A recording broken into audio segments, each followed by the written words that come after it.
ayer grité 2 goles. Soy gallina y ayer en el primero me bandié un poquito. Mi hija se largó a llorar, viste, como que se pudrió un poco No, me todo. está cargando. Sí, yo me pongo un poco eufórico. Igual yo, eh, ya que hicimos esta sesión hablando un poco de la euforia, no. No sé qué me pasa, yo soy una persona muy mesurada, pero con el fútbol me pone como. Pero si también jugó en Racing Club de Argel, ¿por qué era de Boca, no? Eh, no, lo que decía es que una vez me pasó en la final de Madrid 2018. Yo soy una persona, le juro, pacífica. Y cuando Boca hace el gol, le pegué una piña a la pared del baño de mi casa. ¿Entendés? Yo no le pego a nadie, yo soy una persona de amor y paz, ¿entendés? Mi mujer me vio y debe haber dicho con quién me casé. Y después cuando River hizo el primer gol y el segundo, y yo lloraba, tenía a mi hija chiquita con fiebre y gritaba. Una locura, digamos. Y ayer no, ayer fue, no sé, grité y mi otra hija chiquita como que se quedó temblando, así. No sé, tenía ganas de que gane River, por múltiples motivos, y bueno, sucedió por suerte. Pero me quedé difónico, hace mucho que no, yo no me quedo difónico seguida, más cuando uno es docente, aprende a Claro. colocar naturalmente la voz. O sea, yo rara vez me quedo difónico. O sea, es cuando estoy difónico la primera semana de clase, que hace mucho que no usaba la voz, ahí un poquito pierdo y listo, después ya.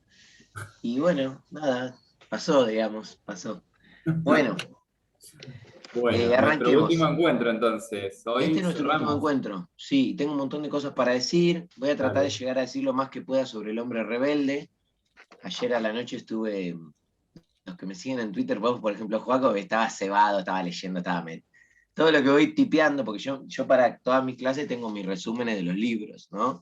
Y entonces voy tipeando y de paso voy tuiteando eso. Y, y me cebé ayer y me di cuenta que no voy a poder hablar de todo el hombre rebelde, pero bueno, hice una selección de lo que quiero decir, de lo que considero que es central. Y nos quedaba terminar un pedacito de La Peste, así que La Peste le voy a meter así a TR y después ya voy a tratar de dedicar lo máximo al hombre rebelde, que además es un libro que produjo la ruptura, o es el hito donde se produce la ruptura con Sartre, pero ya venían las tintas cargadas de antes, por ese congreso en el que participa Camus sobre la libertad y que está bancado por intereses de Occidente, digamos, ¿no?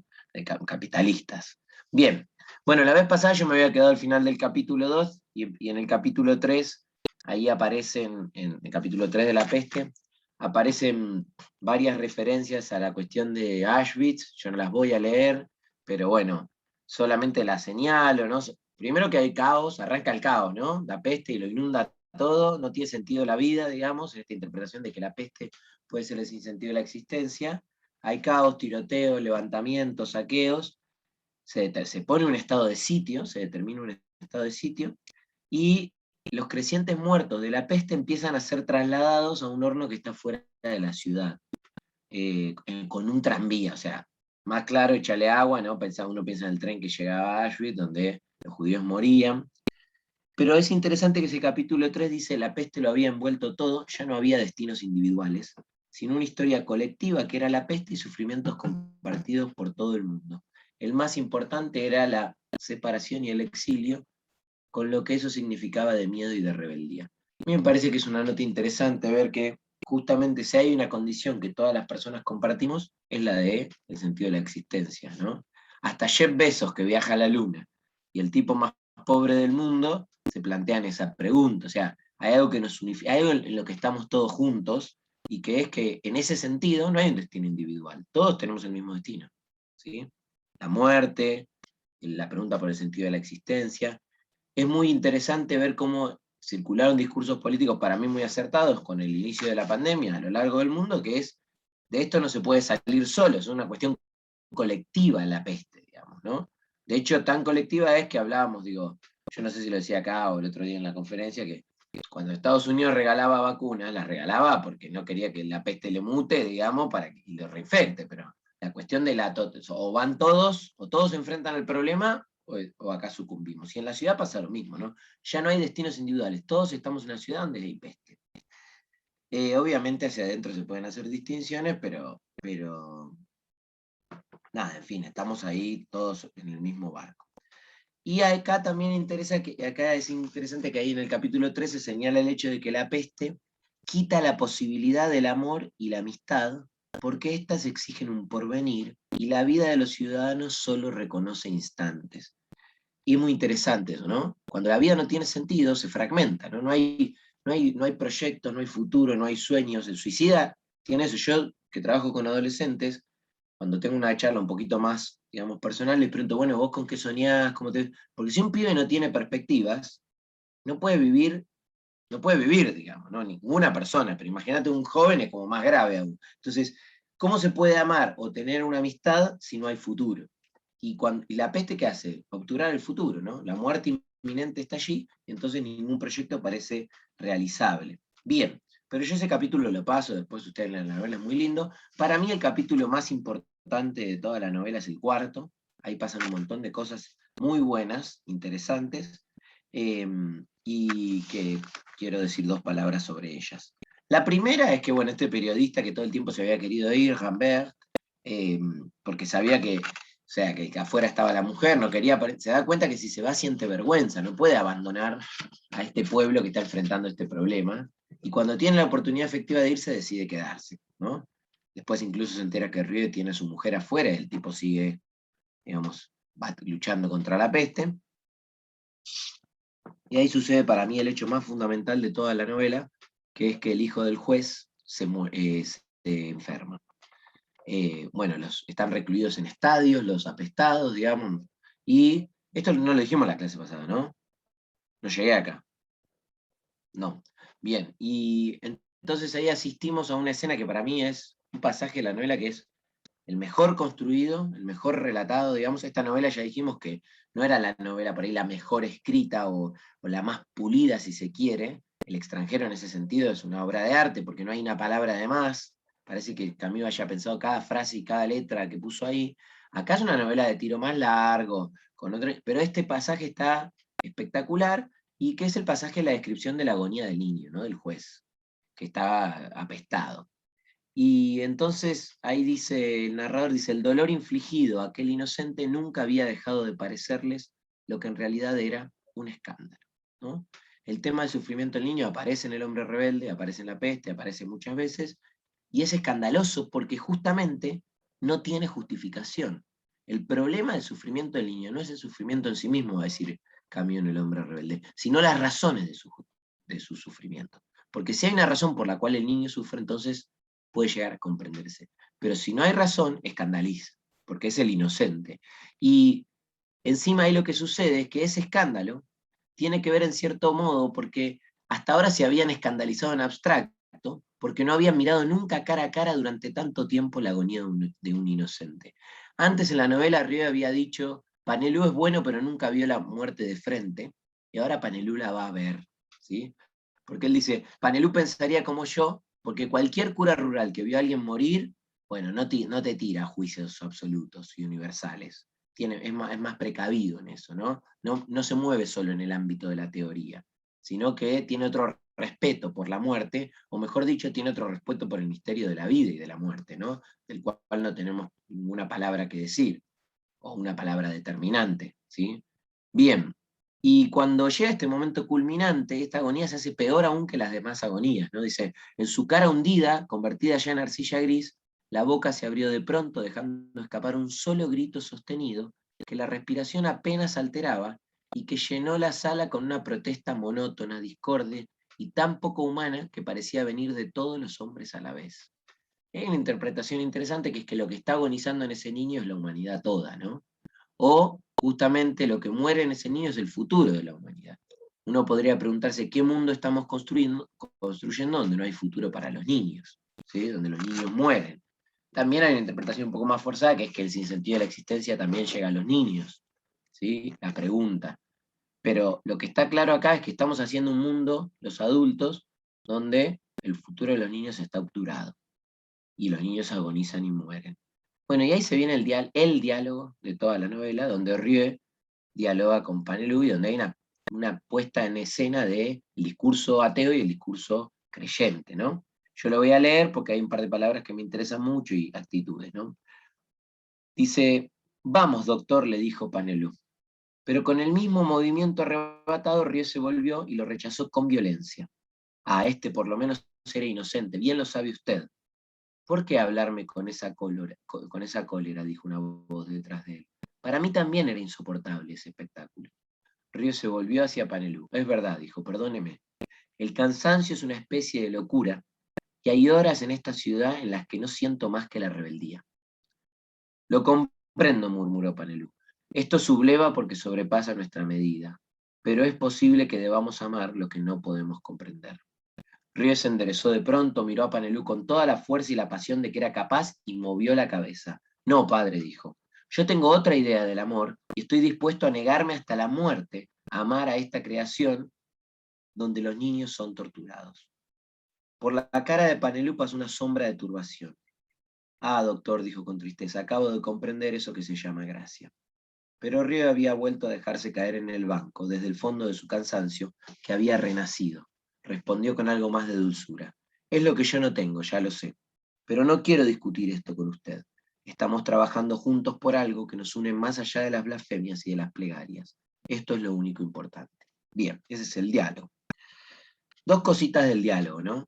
Frente a la enfermedad y al sinsentido de la muerte del niño, Río le dice, hay horas en esta ciudad en las que no siento más que la rebeldía, ¿no? La rebeldía como la actitud frente a la muerte injustificada. No, esto no lo puedo admitir. Después vamos a ver que la actitud del rebelde es la misma en el hombre rebelde, ¿no? ¿Quién es el hombre rebelde? El hombre que dice no, y no, que marca un límite. Esto no se puede, este límite no se puede propasar. La vida no se puede quitar, lógicamente no se puede asesinar, va a decir el hombre rebelde, ¿no? Ahora bien, Panelú dialoga desde su perspectiva creyente. Le dice, bueno, hay que creer incluso lo que no podemos comprender, ¿no? Dios exige eso, como le exige a Abraham el sacrificio de Isaac. Y Río le dice, no, yo no puedo creer en un Dios que tortura a un niño.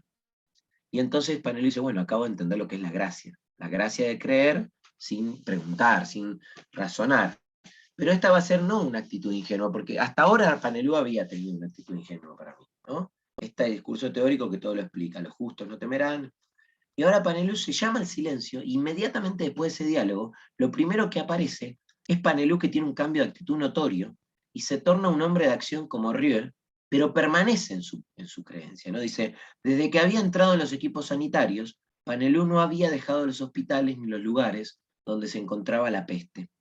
Se había situado entre los hombres de salvamento en el lugar que creía que le correspondía.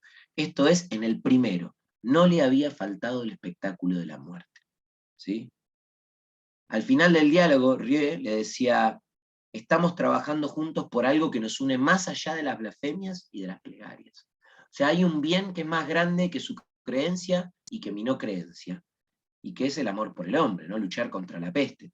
Entonces sostengamos si quiere el disenso, pero si en la praxis estamos de acuerdo. Esa es la acción que toma Panelú. Hay un punto, si se quiere, de reunión entre las posturas creyentes y las posturas ateas o agnósticas, en tanto y cuanto ambos trabajan por el mismo fin, ¿no? Que es el hombre. También aparece acá, yo lo leía en este cambio de actitud de Panelú tardío, podría ser interpretado, no leí sobre eso, pero podría ser interpretado también como la tardanza que el Vaticano también toma en entrar en el conflicto de la Segunda Guerra Mundial, ¿no? Que se mantiene ahí medio al margen durante mucho tiempo hasta que ya es evidente que los nazis están exterminando judíos, y entonces sí, el Papa interviene. Bien, y en el segundo sermón, al que Panelú lo invita arriba, ahí el chabón se hunde, o sea, completamente en la fe, sin dejar de actuar, ¿no? Dice, hermanos míos, ha llegado el momento en que es preciso creerlo todo, negarlo todo, y quién de entre vosotros se atrevería a negarlo todo, ¿sí? En última instancia era humillante ver el sufrimiento de un niño, pero había que quererlo porque Dios lo quería. El cristiano abandonará a la voluntad divina, se abandonará a la voluntad divina aunque le sea incomprensible. Y Panelú termina diciendo, el amor de Dios es un amor difícil, implica el abandono total de sí y el desprecio de la propia persona. Pero solo Él puede borrar el sufrimiento y la muerte de los niños, solo Él puede hacerla necesaria, mas es imposible comprenderla y lo único que nos queda es quererla. Esta actitud de asentimiento frente a lo que es, también la van a compartir los nihilistas. Es muy curioso eso, ¿no? para Camus, tanto la postura cristiana como la postura nihilista son posturas de asentimiento, de decir sí a todo lo que es, ¿sí? Sí a todo lo que es. El nihilismo más extremo es un asentimiento a la culpa, al dolor, a la condición humana, ¿sí? Y acá hay un asentimiento extremo también, aquello que viene supuestamente de Dios. En fin, Panelú termina muriendo, pero es muy interesante que la causa de su muerte no puede determinarse. Río dice, murió de la peste y no era la peste y no era la peste. No, no sabemos si se murió sin sentido de la existencia. Llegó esa pregunta hasta el final. Bien, ahí se puede seguir hablando, pero bueno, aparecen las posturas presentadas, ¿no? Y no como antitéticas en la teoría, más no en la práctica. Y después, bueno, aparece un acontecimiento central en donde se habla de la pena de muerte. Jean Tarrou le habla a Rieu de que su papá era abogado, de que una vez lo había llevado a un tribunal, que en el tribunal había visto un tipo que lo estaban condenando. Hay reminiscencias de El extranjero, ¿no? Porque habla de un búho rojo, un tipo que estaba ahí, y él se da cuenta en un momento y dice que el inculpado, esa categoría bajo el cual entendía el tipo, dice, estaba pidiendo mi padre la muerte de aquel hombre en nombre de la sociedad.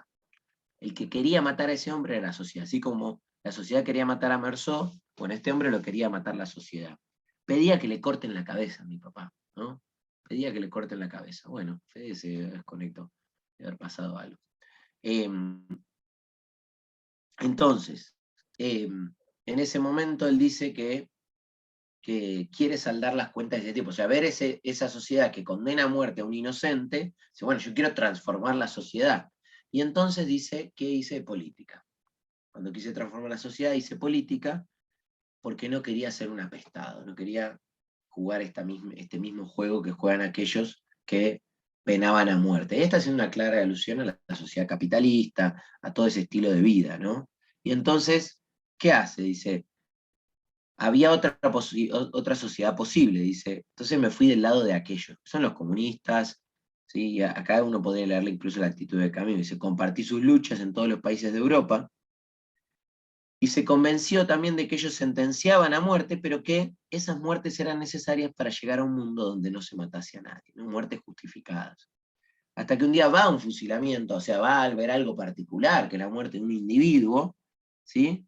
Y cuando ve, siente vértigo, siente ese deseo de náusea, siente esa náusea, que nos hace acordar a esa experiencia paterna, ¿no? Que ya estaba relatada en El primer hombre, que aparece en El extranjero también. Y él lo que descubre es que los grandes apestados, los que se ponen las togas rojas, tienen también excelentes razones, ¿sí? Y como los comunistas también están poseídos por el furor del crimen y no pueden hacer otra cosa, es decir, todos matan, por distintas razones, pero matan, ¿sí?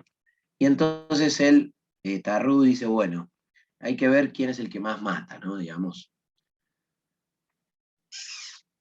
¿Volviste, Fede? ¿Se te desconectó? ¿A ustedes no se les desconectó o sí? No, seguimos acá online, quedé yo como Ah, hospedador.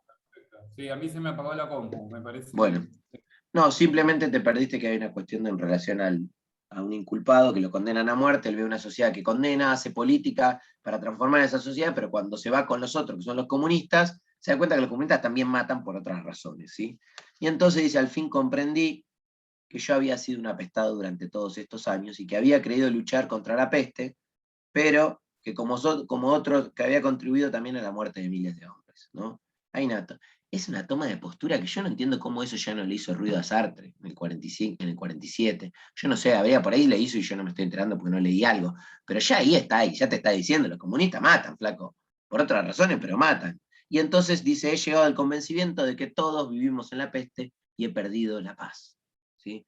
Sé únicamente que en este mundo hay plagas y víctimas y que hay que negarse tanto a uno como le sea posible a estar con las plagas. ¿Hay una tercera posición? Sí, la paz. La santidad sin Dios va a ser la tercera posición, en cambio. Es la que yo leía cuando hice la introducción a la peste, ¿no? Es la que va a encarnar Rieu. Una santidad que no necesita o que no puede apelar a valores trascendentes absolutos. Una santidad sin Dios. Tarrú aboga por esa santidad sin Dios, pero va a morir de la peste, Tarrú. Va a morir de la peste. Entonces, no lo logra, podríamos decir, ¿no? El héroe es Rieu, que a pesar de la muerte de su esposa, de su cercana, entrega su vida luchando por la peste y sobrevive a la peste, pero ya sin su mujer. En el estado de sitio, Diego muere, y en vez de quedarse con su mujer, ¿no? Está toda esa cuestión del amor por el individuo y el amor por la comunidad. Y el rebelde puede, la vida se justifica darla, dice algo así en El hombre rebelde Camus, si es en pos de terminar con la pena de muerte en el corto plazo, ¿no? Si tiene ese tipo de justificación. Bueno, en el último capítulo la peste se empieza a debilitar, la enfermedad comienza a mermar, Río sigue acompañando a los apestados. Es muy curioso advertir que la peste no se cura, no es que hay una cura, ¿no? Los médicos lo que hacen es alivianar todos los padecimientos, pero a lo largo de la novela se está tratando de sintetizar el suero para curar, ¿sí? Y bueno, en aquellos que prende la esperanza de alguna manera, desaparece el reinado de la peste, porque como la niegan, digamos, Tarruse muere, y Río hace una reflexión muy linda. Dice, Río aprende que todo lo que el hombre puede ganar al juego de la peste y de la vida es el conocimiento y el recuerdo. O sea, el conocimiento de nuestra condición, el recuerdo de lo que nos pasó, la peste como aprendizaje, la existencia como un aprendizaje. Pero bueno, la peste se va disipando porque aparecen las evasiones, ¿no? Ese divorcio fundamental se resuelve mediante la esperanza en otras vidas o lo que fuere. El hombre absurdo del que nos habla Camus queda representado en Rie, porque él sabe que las únicas certidumbres que tenemos son el amor, el exilio y el sufrimiento. Las certidumbres de la condición humana son que podemos amar al otro o a otros, que nos sentimos extraños a esta existencia, que estamos exiliados como los apestados, y que padecemos. ¿Sí? La peste es la vida y nada más, dice ahí Rie. La peste es la vida y nada más que la vida. ¿Sí? Entonces la pregunta que se impone es, bueno, ¿por qué? ¿Por qué? ¿En qué se fundamenta la tarea de Rie? ¿Sí? ¿Por qué va a ser algo si no hay sentido? ¿No? Y Rie responde que hay en los hombres más cosas dignas de admiración que de desprecio. Así como aquella madre decía, en este mundo donde todo puede negarse, yo encontré un sentido que es algo que no se puede negar, que es el amor de una madre por un hijo. Bueno, acá Rie lo que no puede negar es el amor por los hombres. ¿Sí? En el absurdo de la existencia hay cosas distinguibles, hay valores que pueden ser reconocidos. ¿Sí? Uno de ellos es el hombre como tal. Y por eso obra Rie. Y va a ser una lucha desigual, condenada a un fracaso final, pero que va a permitir una disminución aritmética del mal. Eso aparece en el final del Hombre Rebelde, ¿no? Trabajar por una disminución. Nunca el mundo va a ser totalmente justo, pero va a ser menos injusto, si se quiere. Y el final es muy sugerente, porque el vacilo de la peste, dice Riel, no desaparece jamás, y puede llegar el día en que la peste, cito, para desgracia y enseñanza de los hombres, despierte a sus ratas y las mande a morir en una ciudad dichosa. O sea, la peste no se va, permanece el vacilo, un día puede volver a despertar, y entonces esa ciudad va a ser desgraciada, pero al mismo tiempo va a ser dichosa. ¿Dichosa por qué? Porque va a despertar a la reflexión sobre la existencia. Bien. Eso sobre la peste. En relación a la novela anticipa un montón de temas que van a estar formulados teóricamente 4 años después en El hombre rebelde, y que van a seguir siendo elaborados literariamente en El estado de sitio y en Los justos. ¿Sí? 2 obras de teatro que giran en torno a los problemas que también aparecen en El hombre rebelde. Es muy interesante esa formulación previa de los contenidos en términos literarios y luego teóricos. Pero hasta acá hay una pregunta antes que yo empiece a hablar del hombre rebelde. ¿Alguien quiere decir algo sobre la novela o lo que quiera? No, estamos bien. Bueno, vamos a hablar del hombre rebelde. Y voy a decir todo lo que pueda. ¿Sí? La verdad es que este ensayo tiene partes preciosas. Camus es un muy buen escritor, independientemente de que después Sartre. Yo les recomiendo, existe un podcast de Diego Singer en Spotify que se llama Polémica Sartre-Camus, que dura 80 minutos, y que él explica muy bien, y muy bien a partir de los textos, de las cartas y todo, la polémica. Sí, Diego Singer, la verdad es que no sé si lo conocen, pero no. no frutea, digamos, y va mucho a los textos, y además es un muy buen docente. El podcast está bueno, si uno quiere entender esa polémica, y además lo que está bueno, me parece para nosotros que estamos acostumbrados a leer, es el formato auditivo, ¿no? Un ratito. Yo la verdad es que lo escuché en el auto, un viaje largo que hice, lo fui escuchando, y estuvo bárbaro. Y nada, lo escuchás, y por ahí si te prende la mecha, yo tengo el texto, y se vende en Mercado Libre una edición de la revista, no me acuerdo de la revista, pero se llama Polémica, vale 1000 pesos, son de ediciones viejas, pero están ahí. La reseña de Chanson, que es la que critica al hombre rebelde, la carta que Camus responde a Sartre directamente, que es el director de la revista, y la respuesta de Sartre a Camus. ¿Sí? Bien. Primera cosa, del homme révolté, ¿sí? Que révolté, lo digo en francés porque tiene que ver no solo con la revuelta, sino con el volver a volver, de alguna manera, ¿no? El que se da vuelta de nuevo, el que enfrenta la situación, ¿no? Tiene un epígrafe de Hölderlin sobre un poema que se llama La muerte de Empédocles, no sé si el poema o el libro se llama así, pero a mí lo que me interesa es que todo el libro, desde el inicio hasta el final, está atravesado por ideas nietzscheanas, ¿no? Uno podría hacer una tesis sobre la influencia o sobre las tesis nietzscheanas que retoma, explora, profundiza y, si se quiere, desarrolla Camus en ese libro. Y hay metafóricamente, ¿no? Al final, el pensamiento del mediodía, hay todas cuestiones, la cuestión del arraigo en la tierra, hay muchas cosas nietzscheanas, de las cuales Camus se reconoce deudor, es su maestro, pero que también de alguna manera rectifica, lo critica a Nietzsche en ese ensayo, ¿no? Dice que la postura de Nietzsche termina en un problema. El nihilismo nietzscheano termina en un problema, que Nietzsche lo asume, lo conoce, pero para él se torna problemático. Entonces, desde el inicio, fíjense, en el epígrafe dice, y abiertamente consagré mi corazón a la tierra grave y doliente, y con frecuencia en la noche sagrada, le prometí que la amaría fielmente hasta la muerte, sin temor, con su pesada carga de fatalidad, a ella con un lazo, perdón, y que no despreciaría ninguno de sus enigmas. Así me ligué a ella con un lazo mortal. ¿Sí? El final del hombre rebelde, fíjense, dice, en la última carilla, Camus dice, en el pensamiento del mediodía, el rebelde rechaza la divinidad, y cito, dice, elegimos Ítaca, la tierra fiel, el pensamiento audaz y frugal, la acción lúcida, la generosidad del hombre que sabe. En la luz el mundo sigue siendo nuestro primero y nuestro último amor. Nuestros hermanos respiran bajo el mismo cielo que nosotros, la justicia vive. Entonces nace la extraña alegría que ayuda a vivir y a morir, y que en adelante nos negaremos a dejar para más tarde. El inicio y el final del libro redundan sobre el mismo tema. Hay que ser fieles a la tierra, que es un tema nietzscheano. Así habló Zaratustra cuando se describe al superhombre. ¿Quién es el superhombre? Quien es fiel a la tierra y no traiciona la vida con esperanzas supraterrenales. ¿Sí? La fidelidad a la tierra. El inicio del mito de Sísifo, el epígrafe es el mismo, con la cita de Pindar, ¿no?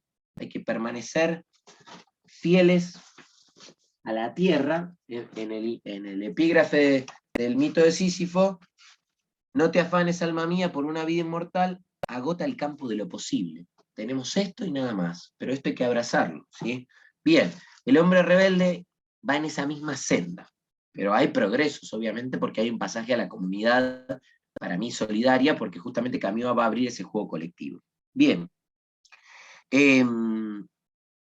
Entonces, ahí aparece, yo voy a hablar de la introducción al libro, del primer capítulo, del segundo capítulo, que es la rebelión metafísica, después me voy a ir al pedacito del cuarto y el quinto. ¿Sí? Vean, me voy a saltear lo que es la rebelión histórica, que habla de cuestiones, o sea, de un recorrido de los revolucionarios a lo largo de la historia, y que a mí no me da el cuero para hacerlo, pero me parece que voy a hablar de los fundamentos de lo que Camus quiere sostener. Bien, en la introducción, Camus dice que hay que juzgar a la época en la que vivimos. Digamos. Una época donde se mueren millones y millones de personas a mano del hombre, no puede no ser juzgada, ¿no? Hay que analizarla, ¿sí? Pero lo que dice es que el crimen que ayer juzgábamos, ahora dicta leyes, ¿sí? Y la filosofía puede convertir en jueces a los asesinos, ¿no? Esta menospreciación de la filosofía es muy interesante y que puede estar al servicio de muchos intereses. Nos quejábamos de que la filosofía había estado al servicio de la teología en la época medieval, pero ahora la pusimos, esto lo digo yo, no cambio, ahora la pusimos al servicio del asesinato, ¿no? otra vez esa queja de Adorno, ¿no? ¿Qué sentido tiene hacer filosofía después de Auschwitz? Si la filosofía nos hizo hacer esto. Entonces, vivimos en una época, dice Camus, del crimen lógico, es decir, donde lógicamente fundamentamos el asesinato, ¿sí? Damos razones por las cuales es legítimo matar. Una época de exterminios premeditados, ¿sí?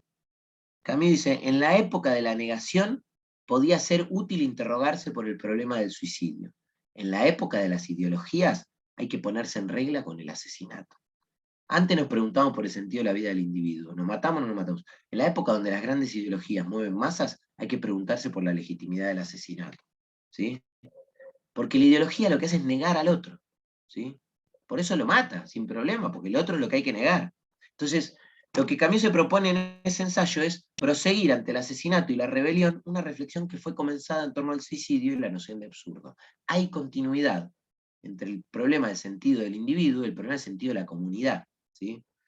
El razonamiento absurdo que hacía del asesinato algo sin importancia, ¿no? Porque si no se cree en nada y nada tiene sentido, no podemos afirmar valor alguno, entonces todo es posible, ¿sí? Camus dice, se pueden atizar los crematorios como puede uno dedicarse al cuidado de los leprosos. Maldad y virtud son azar o capricho. No hay diferencia, no hay escala de valores. Si no hay ni bien ni mal, entonces ¿cuál es la regla? La eficacia, la de la fuerza. El mundo no se va a dividir entre justos e injustos, porque no hay regla, sino entre amos y esclavos, ¿sí? Sin embargo, dice Camus, la conclusión última del razonamiento absurdo es el rechazo del suicidio y el mantenimiento de esa confrontación desesperada entre la interrogación humana y el silencio del mundo. Entonces se admite la vida como el único bien necesario, pues permite esa confrontación, ¿sí? Y sin ella, la propuesta absurda no tendría apoyo. O sea, para decir que la vida es absurda, la conciencia tiene que estar viva, ¿sí? Entonces, desde el instante en que este bien se reconoce como tal, es el de todos los hombres. No se puede dar una coherencia al asesinato si se la niega el suicidio. En las primeras 12 páginas Camus dice no podemos matar, porque si para nosotros la vida es un valor, yo no puedo negar al otro un valor que me reivindico para mí, ¿sí? Ahora bien, de este modo el asesinato no puede ser lógico, ¿sí? No obstante, ¿qué pasa? El nihilismo absoluto contempla sin problema la legitimación del asesinato, porque al nihilismo absoluto le es indiferente la vida. Después vamos a ver que en la postura nihilista total, la única coherencia sería el suicidio, ¿no? El nihilismo después reivindica algún valor en la acción. Porque en el momento en que vos actuás, hay algo que es valioso, ¿sí? Es una cita que encontré ayer y me pareció espectacular, ¿no?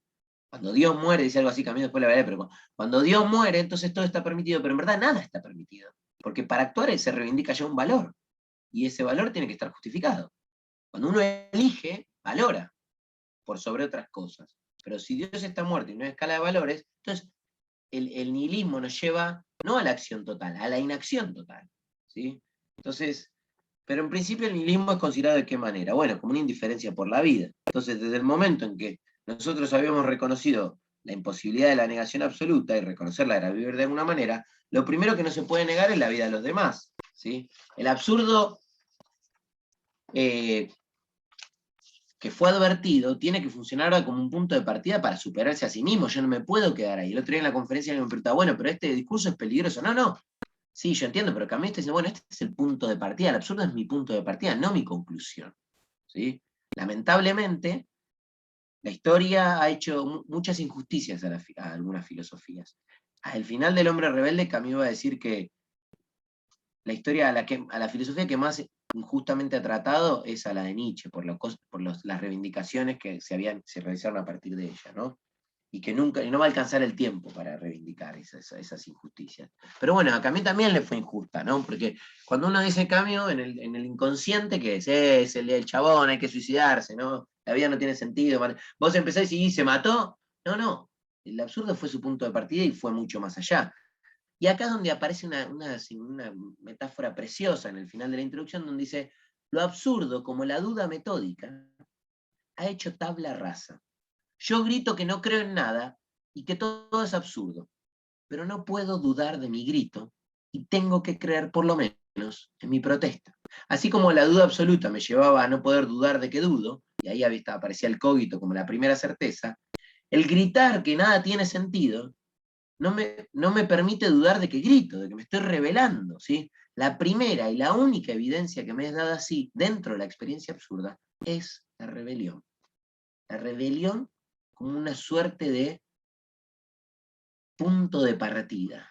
Yo no puedo negar que me rebelo, ¿sí? Porque lo único que digo frente a la absurda existencia es la vida no tiene sentido. Y no puedo negar que yo estoy denunciando ese sinsentido, ¿sí? La rebelión que nace de este espectáculo de la sinrazón ante una condición injusta e incomprensible. Entonces lo que tenemos que hacer, dice Camus ahora, es extraer las consecuencias que de ellas se desprenden. Así como, fíjense la analogía de los razonamientos. Así como advertido el absurdo, tengo que ver qué consecuencias puedo extraer de ello, la libertad, la pasión y la rebeldía. Advertida la rebelión, tengo que ver qué consecuencias puedo extraer de ellos. Y en el primer capítulo, entonces, Camus define al hombre rebelde, ¿no?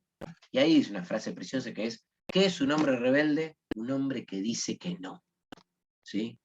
Que no, no. Y ahí uno podría imaginar cualquier ejemplo, ¿no? Cuando, a mí, no sé si vieron El Patrón, ¿sí? Radiografía de un crimen, una película argentina. ¿La viste, Fede? ¿El Patrón? ¿Vos, Ezequiel, la viste? Porque vos veo que sí, Joaco, pero ¿Ezequiel la viste? La de Joaquín Furriel. Sí. No, no la Bueno, vi. yo les recomiendo fuertemente esa película, ¿eh? Es muy interesante, además es un hecho que sucedió en nuestro país, y que es el raconto de un asesinato que se produce, o sea, Joaquín Furriel es un carnicero santiagueño, oprimido, y en un momento en un rapto de ira, asesina a su patrón. Lo que pasa es que es muy interesante, y le dan 2 años como de prisión en suspenso, o sea, medio que lo absuelve el tribunal. Iba a quedar preso porque la defensa era un papelón, bueno, lo que tiene es que, lo que quiero decir es que en un momento el chabón asesina, porque no aguanta más la opresión. Se da cuenta que el patrón trasvasa un límite donde el tipo dice no. Y es muy interesante ver cómo está representado en un sujeto de una ignorancia muy notoria, es decir, que no tiene igualmente una cuestión de marcar el límite, ¿no? Hasta acá. Esto no, yo no voy a admitir. Yo no soy absolutamente plástico. Conmigo no se puede hacer cualquier cosa. Sí, Fede. Hay una película que es, yo diría capaz que es exactamente el mismo caso, es una película india, está en Netflix, se llama El Tigre Blanco. No la vi, ¿trata de lo También mismo? es exactamente, es decir, el caso de India es el caso de las castas de esclavos, ¿no? Y es el esclavo que termina matando y te muestra todo el proyecto, diga, el trayecto psicológico del tipo hasta que llega que tiene que asesinar a su amo. En este caso es una esclavitud terrible, ¿no? Está muy bien planteado también, pero es este mismo tema. A mí lo que dice respecto de, justo que hablaste de la casta india porque la nombra en el libro, que dice que la rebelión igual en Occidente se da, y es difícil, no imposible, que se dé o en sociedades muy desiguales o en sociedades muy igualitarias, porque, en la sociedad, porque lo que pasa en el Occidente es que hay una igualdad teórica que no ha alcanzado, que no se ha puesto a tono con la igualdad práctica. Entonces uno sabe que tiene igualdad de derechos, pero no están respetados. Entonces ahí aparece la rebelión, digamos. Pero sí se puede, igual digo, no para desacreditar ejemplo, todo lo contrario, pero se puede dar cuando el sujeto tiene una conciencia de determinada igualdad. ¿Sí? Ahora bien, este no, ¿qué es lo que muestra un límite? ¿Sí? Hay algo que resulta intolerable y al mismo tiempo lo que está manifestando es una certidumbre confusa de un derecho. Yo tengo derecho a algo, por eso te estoy diciendo que no. Aunque no entienda bien qué es, te estoy poniendo un límite. La rebelión va acompañada de tener esa sensación de tener derecho a, de tener razón en algún sentido. Toda rebelión, dice Camus, invoca tácitamente un valor, algo que se valora y que no permitimos que sea corrupto por otro. Hasta acá, esto no. ¿Sí? Si un rebelde está dispuesto a dar la vida, es decir, dice Camus, si prefiere la probabilidad de la muerte a la negación de ese derecho que defiende, es porque coloca este último por encima de sí mismo. Si yo estoy dispuesto a dar la vida por ese derecho, este derecho vale más que mi propia vida. Y si vale más que mi propia vida, entonces estoy obrando en favor de un valor que, aunque me sea confuso, tengo la sensación de que es común a todos los hombres. Si no, no valdría más que mi propia vida. ¿Se dan cuenta? Porque elegiría que permanezca la vida. Pero si yo estoy dispuesto a arriesgar mi vida, me doy cuenta que ese valor no vale solo para mí. vale también para otros, ¿sí? Entonces, la afirmación, envuelta en todo acto de rebelión, se extiende a algo que sobrepasa al individuo, ¿sí? En la medida en que lo saca de su soledad y le proporciona una razón de obrar, ¿sí? El análisis de la rebelión conduce, por lo menos, dice Camus, a la sospecha de que hay una naturaleza humana, como pensaban los griegos, y contrariamente a los postulados del pensamiento contemporáneos. ¿Por qué rebelarse si no hay en uno nada permanente que conservar? Y qué huevos u ovarios que tenés que tener para decir esto en esa época, ¿no? Conduce a la sospecha de que hay una naturaleza humana. Ahí te cargaste a todos los existencialistas ateos parisinos, ¿sí? Después va a decir más adelante en una nota al pie, está bárbara la ética que nos están proponiendo los existencialistas ateos, pero vamos a ver cómo la justifican sin apelar a un valor trascendente, ¿no? A un valor que está dentro de la historia. ¿Sí, Fede, qué querés decir? Ahí se me ocurre que él más que nada está reaccionando políticamente, por así decirlo, o en una pelea ideológica, más que filosóficamente, porque él filosóficamente es como que, no sé si él hace una justificación o un desarrollo, porque al mismo tiempo él está como más apegado a Nietzsche y en ese sentido también hay una cierta contradicción ahí, por un lado.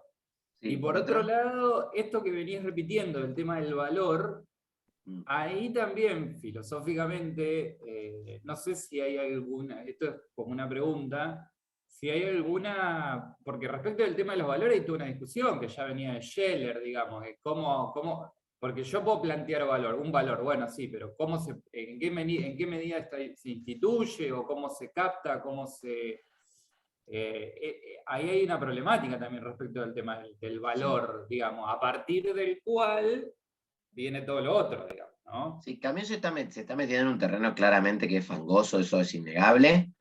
Y el otro día en la conferencia, que por suerte hubo 60 personas, yo estaba feliz, hubo una discusión linda porque lo que decía un profesor que estaba ahí, me dijo, justo era el que me invitó, me dijo, te hice esa pregunta porque la atención que hay de fondo es si ese valor que se va a advertir, porque Camus va a tratar de fundamentarlo igual, Fede, o sea, Camus va a tratar de, además de que puede haber una pelea ideológica y que él es un nietzscheano, igual va a criticar a Nietzsche, de alguna manera, y va a tratar de fundamentar que existe ese valor en la experiencia humana, que es el valor de compartir la misma condición con los otros hombres, y que por lo tanto ese valor me mueve a una solidaridad, ¿sí? Entonces, y que va a ser un valor por lo particular, por la experiencia personal, por el hombre de carne y no por el abstracto, por la comuna y no por el Estado. Ahora, me parece que hay, y esto ya es todo a título personal, un aprendizaje fenomenológico a partir del cual se puede desprender ese valor. Es un acercamiento a la descripción de la existencia humana. O sea, no sé si hay un itinerario del orden estrictamente metafísico, ¿no? De hacer un análisis del ente humano y describir que existe un valor inherente a su condición. Aunque se quiere postular que ese valor es inherente a su condición, el itinerario que a Camus lo lleva a alcanzar eso es un acercamiento fenomenológico, porque él va describiendo esa rebelión metafísica a lo largo de toda la historia, diciendo lo que permanece, el invariante, podríamos decir, en la Wesensschau, que diría Husserl, lo que permanece, ese invariante, es que reconocemos una dignidad del hombre y que esa dignidad vale para mí, vale para los otros. Y que todos, ese invariante se complementa con el hecho de que todos estamos en la misma barca, enojados porque no hay un sentido, porque la creación no tiene un sentido, y condenados a morir. ¿Sí? Entonces, me parece que hay una apropiación, si se quiere, si se admite, fenomenológica de ese valor y no un itinerario del orden de esas grandes reflexiones metafísicas. No es una cuestión como Aristóteles te hubiera dicho que el fin de... No, ¿sí? Pero bueno, vamos a ver... Sí, Algo chiquito. Me dale. parece interesante que él hable de rebelión, y en este sentido, porque ahí, y un poco esto que vos dijiste recién, me parece que como que hay una alusión a la praxis, digamos, el tema del valor. El valor está reconocido en la praxis Sí. de rebelión, digamos. Y de hecho, una de las cosas que se le va a achacar a las revoluciones, por ejemplo a las comunistas, es haberse centrado en el hombre teórico y no en el hombre contingente, en esclavizar al hombre actual en pos del hombre futuro. ¿Sí? Se le achaca, o sea, en última instancia, lo que le va a decir Camus a Sartre es, vos me decís que yo me voy de la historia para fundamentar la praxis, pero vos te vas de la historia porque hablas de un hombre futuro, del reino de todos los bienes, y matás al hombre actual. ¿De quién está más afuera de la historia? ¿Sí? Pero bueno, vamos a ver con qué itinerario él trata de sostener ese valor, porque todo este ensayo es un esfuerzo por fundamentar que existe este valor. Y es un deseo porque exista este valor también. O sea, yo no digo que Camus lo tenga tan claro, por eso es un ensayo, ¿no? Pero él desea ese valor, porque si no hay valor, entonces no hay sentido que oriente, no hay posibilidad de construcción, no hay posibilidad de justicia en el mundo, ¿sí? Tiene que haber un valor. Un valor no absoluto, perdón, no divino, sí, pero un valor al fin. Si no, estamos en pelotas, digamos. Bien. Entonces, esta afirmación bastante desafiante de que la rebelión conduce a la sospecha de que hay una naturaleza humana. Bien, la rebelión entonces nace ante la opresión o ante el espectáculo de la opresión, ¿no? Del que otro es víctima. Y el que se rebela lo que juzga es que el orden que está impuesto está negando algo que hay en él y que no le pertenece al solo, sino que constituye un lazo en el cual todos los hombres, hasta el que le insulta y le oprime, tienen una comunidad preparada. O sea, esto que yo niego, que no puede ser trasvasado, vale para mí, vale para todos los hombres. Entonces la rebelión aparece como un movimiento del amor, literal. La rebelión es el movimiento mismo del amor, ¿sí? Pensando, yo no encontré una definición de amor en el ensayo, pero pensando en el amor como algo extático, ¿no? Como algo que sale de sí al encuentro del otro. Una actitud humana que me invita a ir hacia afuera. Y este amor, y esta rebelión, este movimiento es profundamente positivo, pues revela lo que hay que defender en el hombre. Hay algo que hay que defender. La rebelión no se da en sociedades muy desiguales, dice Camus, porque las sociedades muy desiguales o las sociedades muy iguales, lo que aparece, lo que no aparece en esas sociedades es la conciencia de una igualdad teórica. En las sociedades que están a medio camino, como la occidental, la igualdad teórica encubre grandes desigualdades de hecho. Y la libertad de hecho no aumentó proporcionalmente, según Camus, a la conciencia que el hombre ha adquirido de ella. Es decir, tenemos conciencia de una libertad que en los hechos no se da. ¿Sí? No hay una igualdad teórica que no vivimos.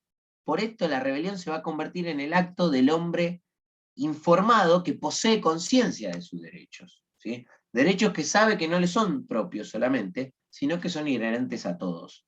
Y ahí habla de la desconsagración de la historia, ¿sí?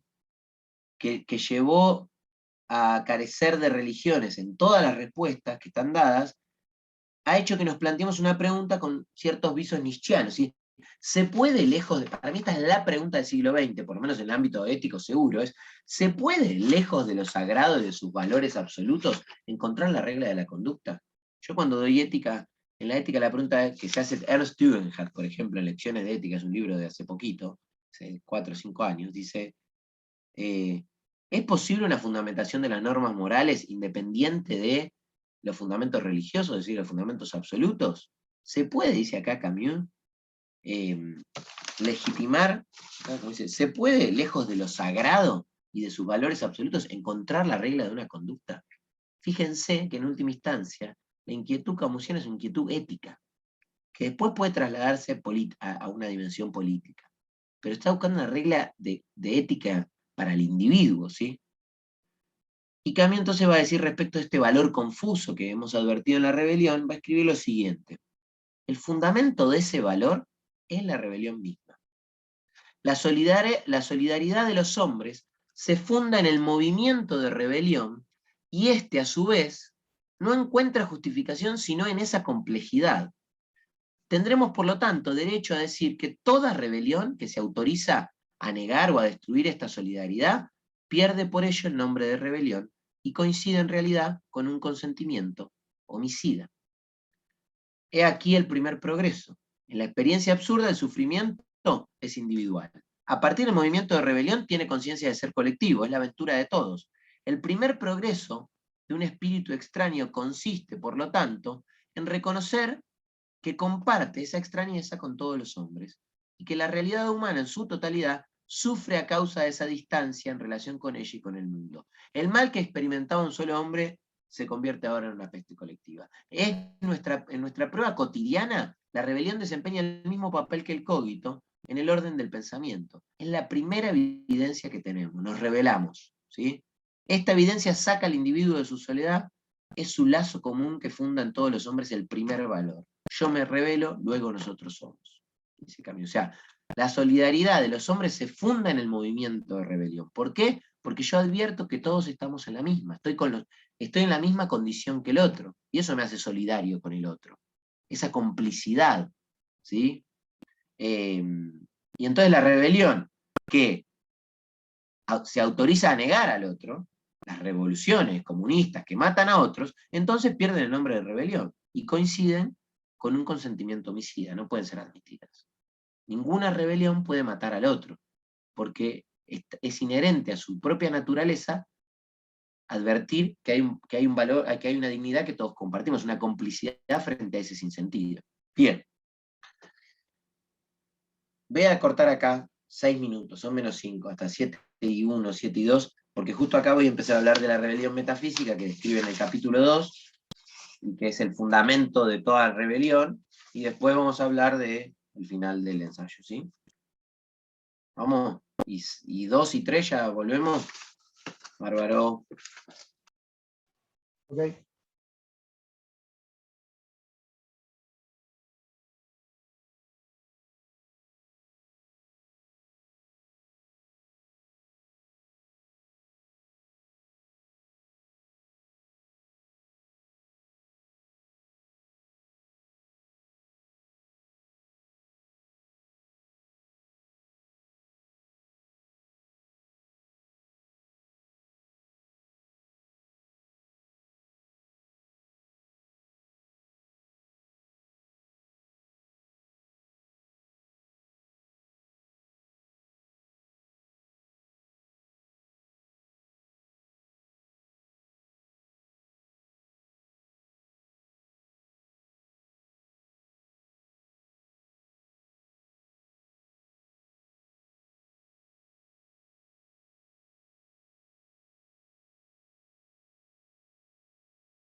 Bueno, ya estoy. Cuando vayan volviendo, continuamos, digo.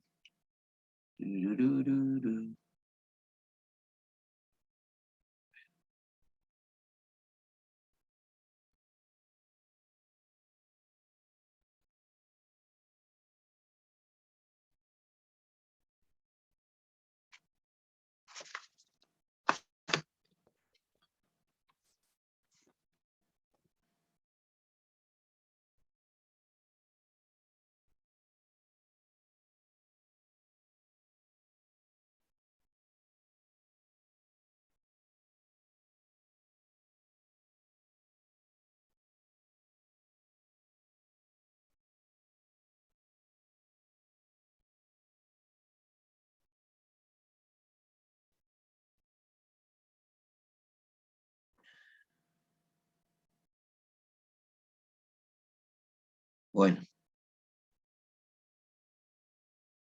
Me voy a bajar Telegram, porque a este paso, ¿no? Está volviendo igual, supuestamente todo. Ah, ¿sí? Y se supone que va, qué sé yo, acá me dicen un par de compañeros de laburo que les anda Instagram y Facebook, y uno dice que le entraron WhatsApp, pero no le salen. ¿Sabemos qué pasó? No, ¿no? Nadie sabe. ¿Se sabe el problema? Eso iba a preguntar. No, no se sabe. Están especulando con que haya sido un hackeo. Hermoso. Hermoso. Me haría muy feliz que haya sido un hackeo. A mí me hizo acordar a la película El Club de la Pelea. ¿La vieron? Sí, ¿Sí? sí. Que dinamitan todo el sistema financiero al principio, o sea, al principio y al final de la película. Sí. Algo medio así. Después hay una, no sé si ubican, hay una novela que yo nunca leí, pero la recomendaron mucho, que se llama Serverland, de una alemana que ganó un premio hace un par de años, cuya hipótesis es justamente esa, digamos, que se cae todo Internet en el mundo y encuentran, como te dijera, no sé si el protagonista o alguien encuentra en Egipto, en un galpón, los últimos servidores que quedan. Que hay, se ve que hay como una mini comunidad que sigue usando Internet a espaldas del resto del mundo, digamos. Hermoso. Mirá vos, qué locura. Qué Ya me lindo decidí a eso. ir a comprarla. ¿Ese gato es tuyo, ese gato, Paco? Sí, Ah, y lo adoptamos el día Argentina-Colombia, por eso se llama Dibu. se llama. Hermoso, hermoso. ¿Qué te iba a decir? ¿Vos fuiste a la cancha ayer? No. No, Ah, no, yo lo que pasa es que nunca fui socio. Mi casa era una casa donde no se veía fútbol, o no tanto, ah, digamos. Entonces, todas las veces que fui a la cancha, que igual logré ir bastante a lo largo de la vida, siempre fue de sí. agarrar. Ok, ok. Eh, bueno, listo. Eh, ahí está. Bueno, arranquemos de vuelta. Vamos. Eh, el capítulo 2, que es la rebelión metafísica, es el capítulo fundamental porque ahí estarían los cimientos teóricos por medio de los cuales Camus va a explicar eh, por qué el fundamento, o sea, por qué se da la rebelión y ante qué se da la rebelión, ¿no? Para Camus la rebelión metafísica es ese movimiento por el cual el hombre se alza contra su situación toda, ¿sí? Y la creación entera. Es metafísica porque discute los fines mismos tanto del hombre como de la creación y un rebelde que está frustrado, ¿sí? Porque si los hombres no se pueden referir a un valor común reconocido por todos, lo que pasa con ese rebelde es que entonces el hombre se torna incomprensible para el hombre. Si el rebelde, dice Camus, exige que este valor sea claramente reconocido en él, porque sospecha o sabe que sin ese principio el desorden y el crimen reinarán en el mundo. La rebelión más elemental expresa paradójicamente la aspiración a un orden. Necesitamos un valor, porque sin un valor esto es un caos, ¿sí? Muerto Dios, anunciado por Nietzsche, esa justicia, ese orden, esa unidad, ahora la tenemos que crear nosotros con nuestras propias manos y tendremos que volvernos nosotros dioses, dice el parágrafo 125. Entonces va a comenzar un esfuerzo desesperado, dice Camus, por fundar al precio del crimen, si es necesario, el imperio de los hombres. Necesitamos un fundamento, ¿sí? Habiendo prescindido de Dios, entonces necesitamos ahora poner algo en el lugar del fundamento. Y ahí aparece la figura de Prometeo, que va a reaparecer en el final. Pero lo que va a decir de los griegos, que ya se habían revelado, esto no es propio de nosotros, digamos, es que los griegos permanecen fieles a una mesura que habían deificado, ¿sí? Son rebeldes pero con un límite. No se rebelan contra la creación entera los griegos. Los griegos no contraponían a los dioses con los hombres, sino que existían como grados entre unos y otros que llevaban de los hombres a los dioses. Y entonces, para Camus, o sea, no hay una distinción, no hay una oposición total entre los dioses y los hombres. Los dioses vienen a jugar, eso es bien nietzscheano también, ¿no? El Olimpo es un universo simbólico que permite justificar nuestra propia vida, no es algo separado de nosotros. En cambio acá Dios es lo absolutamente otro, ¿sí? El creador. Por eso Camus va a decir que la historia de la rebelión es en el mundo occidental inseparable del cristianismo, ¿no? Porque la rebelión es contra alguien, y en la historia occidental ese alguien es Dios, Dios personal, creador y responsable de todas las cosas, ¿sí? Y ahí aparece una alusión a Sade, a varios personajes, ¿no? En Sade lo que ve es, dice, bueno, el pensamiento de Sade sería, si Dios mata y niega al hombre, nada puede impedir que se niegue y se mate a los hombres, ¿sí? Sade va a negar a Dios en nombre de la naturaleza, y ella, que para él es el sexo, ¿sí? Lo que va a hacer es llevar la lógica de un universo sin ley, en la que el único amo va a ser esa energía desmesurada del deseo. O sea, Sade suplanta a Dios por la naturaleza humana deseante.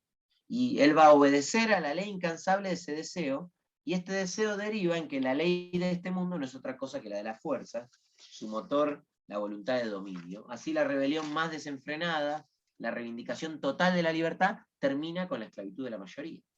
Lo que pasa con Sade es que la rebelión desenfrenada de mi deseo termina esclavizando a la mayoría.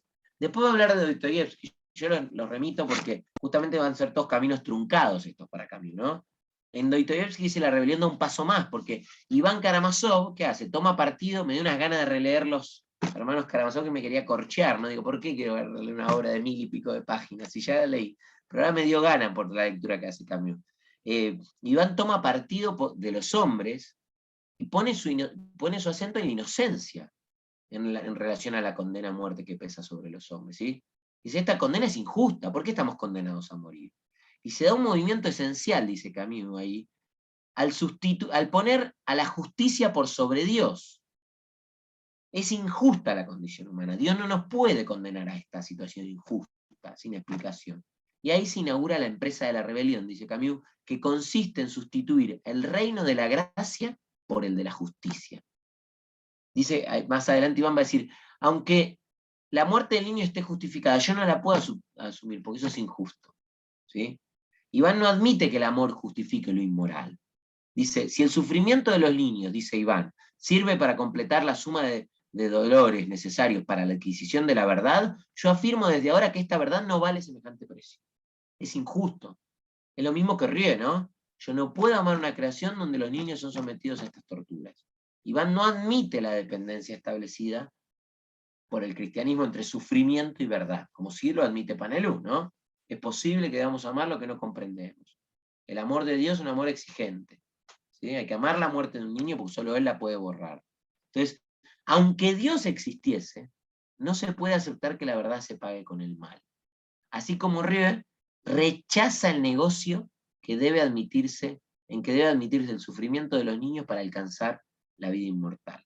En estas condiciones, aunque existiese la vida inmortal, Iván la rechazaría, ¿no? Porque lo que rechaza, al rechazar la inmortalidad, solo lo que nos queda, entonces, ¿qué para Iván? La vida elemental. O sea, suprimido el sentido de la vida, de ese fin, que sería Dios o lo que fuera, lo que queda es la vida. Iván dice, vivo a pesar de la lógica. A pesar de la lógica. Pero justamente Iván cree que no hay virtud sin inmortalidad, y entonces todo está permitido. Ese es el grito de Iván. Si Dios está muerto, todo está permitido. Y con todo está permitido, dice Camus, comienza verdaderamente la historia del nihilismo contemporáneo. Con el grito de Iván Karamazov, ¿no? El amo de este mundo, después de haber sido impugnado en su legitimidad, debe ser derribado. El hombre debe ocupar su lugar. ¿Pero qué es ser Dios?, se pregunta Camus. Precisamente, Iván dejará que maten a su padre. ¿Pero qué es ser Dios? precisamente reconocer que todo está permitido, negar toda ley que no sea la suya propia. Eso hace Dios. Niega toda ley que no sea la suya propia. Y entonces Iván hace eso. Va a dejar que maten a su padre, pero se va a volver loco. ¿Y por qué se va a volver loco? Bueno, porque, miren lo que dice Camus, dice, cogido entre una virtud injustificable y un crimen inaceptable, devorado por la compasión e incapaz de amar, solitario, privado del cinismo caritativo, la contradicción matará a esa inteligencia soberana. Iván lo que nos va a ofrecer es el rostro deshecho del rebelde en los abismos. O sea, incapaz de acción, con él la rebelión de la razón termina en locura. O sea, está bien, yo entiendo que teóricamente todo está permitido, pero cuando veo el asesinato de mi padre, que está permitido porque no hay ley, no me lo van, o sea, me vuelvo loco. ¿Sí? Después dice Camus, dice algo más grave, dice, sin embargo vendrán otros más serios que partiendo de la misma negación desesperada, exigirán el imperio del mundo. No, no es que este no es el imperio del individuo, no yo me banco cualquier cosa, no, yo quiero el mundo entero, eso van a ser los comunistas y los fascistas, ¿no? Y acá aparece Nietzsche, ¿no? Dice, Nietzsche reconoce el nihilismo, lo examina como si fuera un hecho clínico, y derriba todos los ídolos que disimulan la muerte de Dios. Hay un pasaje que se llama Nietzsche y el nihilismo tiene 6, 10, 8, 9 carillas, no tiene nada, es imperdible ese pasaje, ¿no? Porque es una interpretación de la actitud de Nietzsche muy interesante, y de la lectura de que Nietzsche hace el cristianismo también. Yo voy a decir algunas cosas, pero es muy interesante leerlo. Nietzsche derriba todos los ídolos que venían a disimular la muerte de Dios, ¿no? Y se vuelve contra todo aquello que aspira a reemplazar falsamente la divinidad desaparecida. Dios se murió, y todos los ídolos que vienen a suplantar tampoco los voy a aceptar, ¿sí? Y ahí dice una frase, dice, contrariamente a los que piensan algunos de sus críticos cristianos, Nietzsche no ha concebido el proyecto de matar a Dios. Lo ha encontrado muerto en el alma de su época. Y Nietzsche lo único que hace es expresar, constatar esa muerte. Él ya está muerto, lo que hay son ídolos que lo quieren reemplazar. Yo no lo maté, ¿sí? De hecho, la muerte de Dios aparece en Hegel, ya aparecen otros pensadores anteriores a Nietzsche. Nietzsche es el primero que lo que logra comprender es la inmensidad de ese acontecimiento. Y entonces, y se da cuenta que es preciso redirigir la rebelión del hombre. Camus va a anotarnos, dice, si ataca al cristianismo en particular, lo hace solamente como moral, deja siempre intactos a la persona de Jesús por una parte, y a los aspectos cínicos de la iglesia por otra. Es verdad eso, yo leí bastante Nietzsche, no leí todo, pero hasta donde leí, Nietzsche no se mete nunca con Jesús. De hecho, hasta en una parte lo reivindica, dice, el último cristiano murió en la cruz, y cuando habla de San Pablo, habla de que con San Pablo empieza el fariseísmo en el cristianismo, ¿no? Porque hay toda una elaboración de juicios que no se encuentran en el Evangelio. Cristo, lo que sí dice sobre Cristo es que para él no es un rebelde, porque la doctrina de Cristo es la del asentimiento total, la no resistencia al mal. No hay que matar ni siquiera impedir que se mate, ¿sí? Hay que aceptar el mundo tal como es. El mensaje de Cristo, según Nietzsche, miren esta cita, ¿no? Yo me paraba y aplaudía acá que leía estas cosas. Sobre todo porque yo soy cristiano, digamos, y entonces me parecía muy acertada las cosas que se decían. El mensaje de Cristo, según Nietzsche, es no la fe, sino las obras. Desde entonces, la historia del cristianismo no es sino una larga traición a este mensaje. Nadie le hizo puto caso a este muchacho, digamos, ¿no? Había que obrar. No, la fe, la teoría, bueno, todo traiciona el mensaje de las obras, ¿no? Eso viene de una carta de Santiago, ¿no? Donde no hay fe sin obras. Y que también es donde aparece la cuestión, si no me equivoco, de que la fe es temor y temblor, que es el título que le da Kierkegaard después a su libro. Pero para Nietzsche, el Nuevo Testamento ya está corrompido, ¿sí? Y dice, y desde Pablo hasta los concilios, el servicio de la fe hace olvidar las obras. Y acá dice otra cosa brillante, dice, pero ¿cuál es la corrupción profunda que el cristianismo agrega al mensaje de su maestro? O sea, ¿en qué la caga el cristianismo en relación a lo que dijo Jesús? La idea del juicio, ajena a la enseñanza de Cristo, y las nociones correlativas de castigo y recompensa. ¿Sí? Le metieron el juicio, es verdad. San Pablo no lee las cartas y te mete todo. Está mal coger, está mal esto, está mal otro, está bien esto. La moralización de ese mensaje, ¿no? La adhesión del juicio normativo que no aparece en el Evangelio, ¿sí? O apenas está sugerido, es lo que de alguna manera le agregan los cristianos al mensaje de su maestro. Ahora bien, sí, Fede, ¿qué quiere decir? De hecho, Pablo era fariseo. Sí, sí, sí, sí, sí.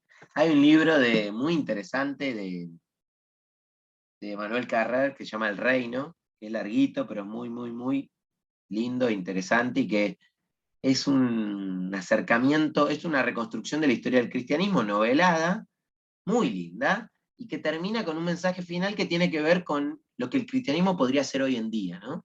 Una visión agnóstica sobre la práctica religiosa, pero positiva en un punto. Además el relato de Carrer, no sé si leyeron algo, pero siempre está bueno porque él tiene un método que inaugura, no sé si él lo inventa, pero que es mechar mucho de su experiencia personal con lo que va recontando, digamos. Y él tuvo una conversión al cristianismo y después se reniega, digamos, de eso. Bien. Ahora, ¿qué pasa? Para Nietzsche, Dios ha muerto a causa del cristianismo, ¿sí? Que ha secularizado lo sagrado, ¿sí? De la mano de Pablo y de otros. O sea, a Dios lo mató el cristianismo por secularizar algo que era sagrado. Lo sagrado es lo misterioso, lo innombrable, lo insondable. Bueno, acá Dios te dice todo, ¿sí? Toda la iglesia es la piedra, otra máxima, ¿eh? Toda la iglesia es la piedra colocada sobre el sepulcro de un hombre Dios. Trata por la fuerza de impedir que resucite, ¿no? Los primeros en detener la resurrección de Cristo es la iglesia misma. Bien. Dado entonces un mundo que está desembarazado de Dios y de los ídolos morales, el hombre se halla solitario y sin amo. Y semejante libertad, Nietzsche sabe muy bien que es muy difícil, ¿sí? Desde el momento en que el hombre no cree ya en Dios, ni en la vida inmortal, se hace responsable de todo lo que vive, de todo lo que nacido del dolor está destinado a sufrir en la vida. A él y solo a él le corresponde encontrar el orden y la ley. Ahora tenemos esa responsabilidad. Tendremos que ser como dioses, ¿sí?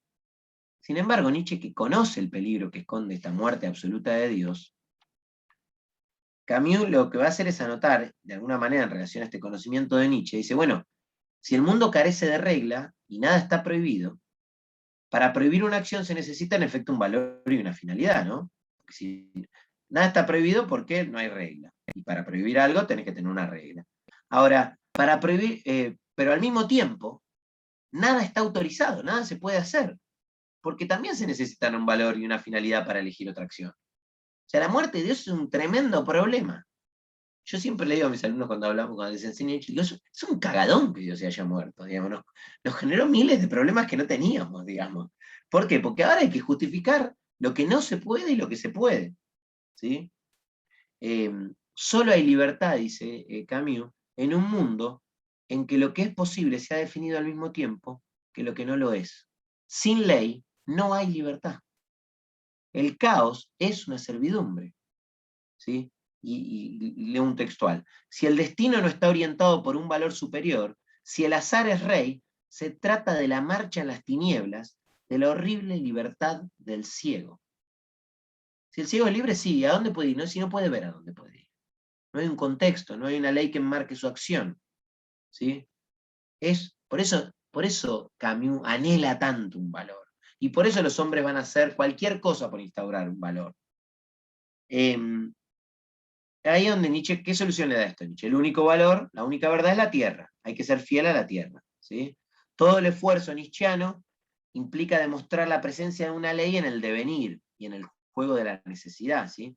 Nietzsche, de alguna manera, lo que dice es, el mundo es divino porque es gratuito. Por eso es por lo que solamente el arte, a causa de su igual gratuidad, es capaz de aprenderlo. Decir sí al mundo, repetirlo, es a la vez recrear el mundo y recrearse a sí mismo, es convertir en el gran artista al creador.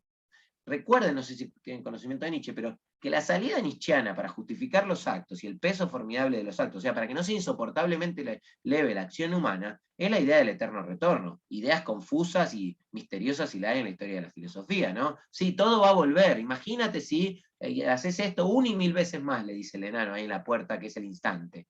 ¿Con qué, o sea, qué peso tendría sobre tu acto? ¿Qué peso formidable? Sí, bárbaro. Necesitabas una salida teórica para justificar las acciones. Si no, estás en pelotas. Y eso es lo que, de alguna manera, Camus le está señalando a Nietzsche, ¿no? Nietzsche creyó decir que sí a la tierra y a Dionisio era decir sí al sufrimiento, aceptar todo y al mismo tiempo reinar sobre todo. Pero la rebelión termina en la exaltación del mal, porque la vida de la que él habla, o sea, ¿qué pasa?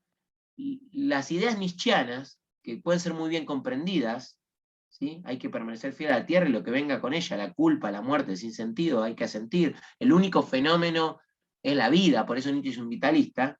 Miren lo que dice, la vida de que él habla con temor y estremecimiento ha sido degradada a una biología para uso doméstico. Una raza de señores incultos que balbucean la voluntad de dominio ha tomado finalmente por su cuenta la deformidad antisemita que él no dejó de despreciar.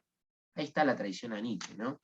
Tipo que decía que era un asentimiento a la vida, es utilizado para justificar la muerte de los judíos, ¿sí? Esta biología degradada para el uso doméstico. Mismo Nietzsche, hay una cita que no puedo encontrar, si alguien la encuentra me la dice, ahí Camus cita a Nietzsche y dice esto, que Nietzsche escribió esto: es fácil hablar de actos inmorales de todas las clases, pero ¿se tendrá fuerzas para soportarlos? Por ejemplo, yo no podría tolerar el haber faltado a mi palabra, o el haber matado. Me consumiría durante más o menos tiempo, pero moriría a consecuencia de ello. Tal sería mi suerte. ¿Cómo un tipo que escribe eso puede ser utilizado para reivindicar el asesinato de masas, digamos, ¿no? Sí, la libertad teórica está bárbara, pero ¿quién se banca esos actos? Yo no podría. No podría faltar a mi palabra, me consumiría el hecho de haber faltado a mi palabra o de haber asesinado, ¿sí? Ese movimiento que Nietzsche funda, esa teoría de la voluntad de dominio individual, estaba condenado a inscribirse en una voluntad de dominio total, el nazismo, ¿sí? A pocas filosofías se las ha traicionado tanto y nunca terminaremos de reparar la injusticia que se le ha hecho, ¿sí? A fin de cuentas, el absoluto, bueno, ahí habla de Strino, yo me lo salté, que es la absolutización del individuo, lo que nos lleva es a divinizar el crimen al mismo tiempo que al individuo, pero el sí absoluto de Nietzsche, su asentimiento sobre la tierra, lleva a universalizar el asesinato mismo al mismo tiempo que el hombre mismo. O sea, decir que sí a todo implica también justificar el asesinato en pos de ese decir que sí, ¿sí? Entonces, Camus va a decir que 150 años de rebelión metafísica y de nihilismo han visto volver con obstinación el mismo rostro de la protesta humana. Todos, alzados contra la condición de su creador, han afirmado la soledad de la criatura, la nada de toda moral, pero todos al mismo tiempo han tratado de construir un reino puramente terrestre en el que reinaría la regla elegida por ellos. Rivales del creador se han visto obligados lógicamente a rehacer la creación por su cuenta. Matamos a Dios, pero tenemos que reemplazarlo, ¿sí? Todos los rebeldes, Sade, Dostoyevsky, Nietzsche, Stirner, han entrado en el reino de la muerte porque querían la verdadera vida, ¿sí? Sus conclusiones rechazan la carga constante de la rebelión y huyen de la tensión que ella supone para derivar así entre la comodidad de la tiranía o de la esclavitud. O sea, la insurrección humana es una protesta contra la muerte, una acusación rabiosa contra esta condición, ¿sí?, de muerte generalizada. En todos los casos hallamos ese rechazo a la creación, esa disonancia, esa opacidad, esa interminable reivindicación de unidad permanece. Y por eso Camus dice, y esto también lo dice Diego, en el estado de sitio, el rebelde no pide la vida, sino las razones de la vida. Rechaza la consecuencia que trae consigo la muerte. Si nada dura, nada está justificado. Lo que muere está privado de sentido. Luchar contra la muerte equivale a reivindicar el sentido de la vida, a combatir en favor de la regla y de la unidad. No es el sufrimiento del niño lo indignante en sí mismo, sino el hecho de que ese sufrimiento no esté justificado. A los ojos del rebelde, lo que le falta al dolor del mundo, como le falta a los instantes de su dicha, es un principio de explicación. Eso necesitamos, no la vida, las razones por las cuales vivirla, el sentido que la oriente, ¿sí? Si el rebelde blasfema, lo hace con la esperanza de un nuevo Dios. El rebelde realiza un movimiento religioso que es desengañado ahora. Pero la rebelión noble, lo que exige, ¿sí?, es... a ver cómo lo anoté. La rebelión no es en sí noble, sino lo que exige. O sea, la rebelión que estamos llevando a cabo no es hasta ahora noble, sino que exige algo noble, ¿sí? Aunque lo que hasta ahora viene obteniendo es algo innoble. Y eso que obtiene lo explica Camus diciendo, cada vez que diviniza el rechazo total de lo que es, el no absoluto mata la rebelión. ¿Sí? Cada vez que acepta ciegamente lo que es y grita el sí absoluto, mata. Parece que toda rebeldía hasta acá, no hasta Camus, puede resumirse de esta manera. Matar a Dios y edificar una iglesia es el movimiento constante y contradictorio de la rebelión. Matamos a Dios y hacemos una iglesia, de un nuevo Dios, que somos nosotros. ¿Sí? Y entonces Camus va a cerrar este capítulo, con el que termina la rebelión metafísica, diciendo, este esfuerzo convulso hacia el imperio del mundo y la regla universal es el que tenemos que estudiar ahora. Hemos llegado al momento en que la rebelión, rechazando toda servidumbre, aspira a anexar toda la creación. Ha arrojado a Dios de su cielo, pero el espíritu de la rebelión metafísica se une entonces francamente al movimiento revolucionario. La reivindicación irracional de la libertad va a tomar paradójicamente como arma la razón, único poder de conquista que le parece puramente humano. Una vez muerto Dios, quedan los hombres, es decir, la historia que hay que comprender y edificar.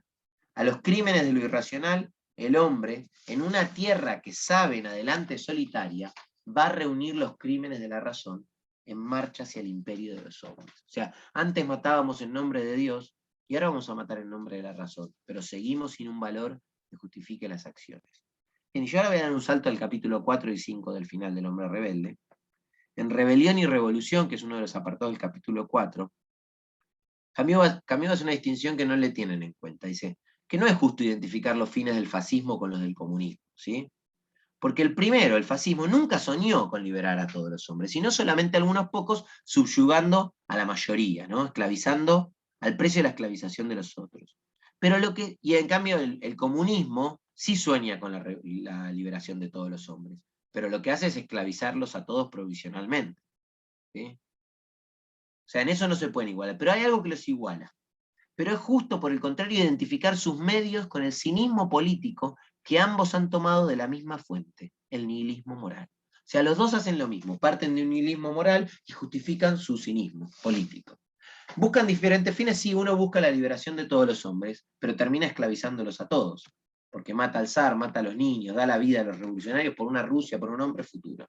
El fascismo ni siquiera tiene objetivos tan elevados, ¿no? Voy a liberar a algunos y voy a esclavizar a la mayoría. Lo que sí los aúna es que parten de un nihilismo moral que se identifica con sus medios, identifica sus medios con un cinismo político. O sea, hacen cualquier cosa en pos, vale hacer cualquier cosa porque nada tiene sentido en pos de la idea que quieren obtener, ¿sí? El nihilismo está ahora en el trono y la revolución, ¿sí? Obedeciendo a este último nihilismo, se ha vuelto contra sus orígenes. O sea, acá hay una inversión del movimiento del revolucionario, porque miren, dice, el hombre que odiaba la muerte, el hombre que odiaba la muerte y a Dios, y al Dios de la muerte, eso es lo que nos había hecho rebelarnos, ¿no? ¿Por qué esta condición? ¿Por qué este Dios? El hombre que odiaba la muerte y al Dios de la muerte, que desesperaba de la supervivencia personal, ha querido liberarse en la inmortalidad de la especie. Pero mientras el grupo no domine al mundo, mientras la especie no reine en él, hay que seguir muriendo. ¿Sí? Las perversiones de este reinado del nihilismo siguen gritando la nostalgia del valor rebelde primitivo. ¿Cuál es esa nostalgia? Bueno, la nostalgia de un valor con el cual juzgar, ¿sí? El terror y los campos de concentración son los medios extremos que utiliza el hombre para escapar de la soledad. La sed de unidad debe realizarse inclusive en la fosa de común. Estamos dispuestos a cualquier cosa por eso, pero estamos negando ese movimiento primero. Cuando la rebelión alcanza su contradicción más extrema al negarse a sí misma, solo nos queda, dice Camus, renacer o morir. Se ve obligada a perecer con el mundo que ha suscitado o a volver a encontrar una fidelidad y un nuevo impulso. La revolución absoluta suponía, en efecto, la absoluta plasticidad de la naturaleza humana, su reducción posible al estado de fuerza histórica. Pero la rebelión, que es diferente de la revolución, pero la rebelión es, en el hombre, la negación a ser tratado como cosa, y a quedar reducido a la simple historia. Es la afirmación de una naturaleza común a todos los hombres, que escapa al mundo del dominio. La rebelión es la afirmación de una naturaleza común a todos los hombres. No admitimos la total plasticidad del hombre, no podemos ser reducidos a cosas, ¿sí? El hombre en su rebelión pone un límite a la historia. En ese límite nace la promesa de un valor, ¿sí? La afirmación de ese límite, de una dignidad, de una belleza común a todos los hombres, trae la exigencia de un valor que se puede extender a todos y a todos, ¿sí? Bien. Y en el último capítulo, el pensamiento del mediodía, referencias nietzscheanas y las hay, ¿no? Vienen los títulos de Nietzsche, el crepúsculo de los ídolos, Aurora, la primera luz de la mañana. En un momento va a llegar el mediodía, donde se pase esta oscuridad a la muerte de Dios. En el pensamiento del mediodía, lo que Camus señala es que después de haber luchado contra Dios, con la humanidad entera, los rebeldes descubren que tienen que también luchar contra los hombres. Porque los rebeldes alzados contra la muerte se espantan al verse obligados a matar a su vez, ¿sí? Si retroceden, los rebeldes tienen que aceptar la muerte injustificada. Si avanzan, tienen que matar. La rebelión, que está desviada de sus orígenes y disfrazada cínicamente, oscila en todos los niveles entre el sacrificio y el asesinato. Panelú, el sacrificio, ¿sí? Tarruque decía, estos mataban. El reino de la gracia de Dios fue vencido, pero el de la justicia que instauraban los hombres también se cae a pedazos. También se cae a pedazos. Y ahí Camus va a decir, en la página 333, dice, al asignar a la opresión un límite más acá, del cual comienza la dignidad común a todos los hombres, la rebelión definía un primer valor. Ponía en la primera fila de sus referencias una complicidad transparente de los hombres entre ellos. Le marcamos el límite a la muerte, ¿no? Hay una dignidad común, una contextura común, la solidaridad de la cadena, una comunicación de ser a ser que hace a los hombres semejantes y unidos. Todo rebelde con el movimiento mismo que alza contra el opresor, aboga en favor de la vida. Se compromete a luchar contra la servidumbre, la mentira y el terror, y afirma durante el tiempo de un relámpago que estos tres azotes hacen que reine el silencio entre los hombres, oscurecen los unos para los otros y les impiden que se encuentren en el único valor que puede salvarnos del nihilismo, la larga complicidad de los hombres en lucha con su destino. ¿Sí? El rebelde se rebela contra la muerte. ¿Sí? El primer valor de esta dignidad común que todos tenemos, ¿sí? Que nos hace ser hombres semejantes y unidos, ¿sí? Nos aúna abogando en favor de la vida. Nos hace denunciar el terror, la mentira y la servidumbre, y al mismo tiempo en esa denuncia, ¿sí? Nos permite encontrar ese valor que puede salvarnos del nihilismo, dice Camus. ¿Y cuál es ese valor? Esa larga complicidad de los hombres en lucha con su destino. Compartimos la misma lucha, ¿sí? El rebelde reclama para todos la libertad que reclama para sí. Por eso en los justos, cuando hablan de por qué hay que asesinar al zar y de la reivindicación de la libertad, Kalialev dice, la libertad es una cárcel mientras haya un solo hombre esclavizado en la tierra. Yo no puedo ser libre si los demás no son libres, ¿sí? Yo no puedo reclamar un derecho para mí que no reclamo para los otros, ¿sí? El rebelde exige, sin duda, cierta libertad para sí mismo, pero en ningún caso, si es consecuente, va a exigir el derecho a destruir el ser y la libertad del prójimo, ¿sí? Yo no puedo exigir un derecho para mí que le niego al otro, ¿sí? Y el asesinato lógico, las ideologías, matan ese derecho que yo exijo para mí, ¿sí? La rebelión niega el asesinato, en tanto y cuanto en su principio es una protesta contra la muerte. Matar la libertad para hacer que reine la justicia equivale a rehabilitar la noción de gracia sin la intercesión divina. Estamos apelando otra vez a un fundamento absoluto. No, hay que permitir la muerte del inocente, porque Dios la quiere. Bueno, hay que matar al inocente en pos del hombre futuro, del mundo ideal ese que vamos a construir. La revolución del siglo XX, dice Camus, separó dos nociones inseparables, la de la justicia y la libertad. La libertad absoluta escarnece la justicia. La justicia niega la libertad. Para ser fecundas, las dos nociones deben encontrar su límite una en la otra. Eso aparece también en una editorial que él escribe para el Cher Republicain, que está en sus crónicas, ¿no? El equilibrio entre justicia y libertad. Ni una libertad total que niegue la justicia, ¿sí? Ni los Milley, podríamos decir, donde vale, porque después si tu papá se muere y el Estado no está, ni los Milei, ni una justicia social que iguale a los que hacen y no hacen, ¿se entiende? Ese ya está en el pensamiento de Camus hace 70 años. La revolución no merece la pena de que se muera por ella, salvo si va a asegurar sin demora la supresión de la pena de muerte. Camus lucha contra la pena de muerte, como Tarrú. Todos condenábamos a muerte. Yo no quería ser más plaga. ¿Sí? Había que estar con las víctimas.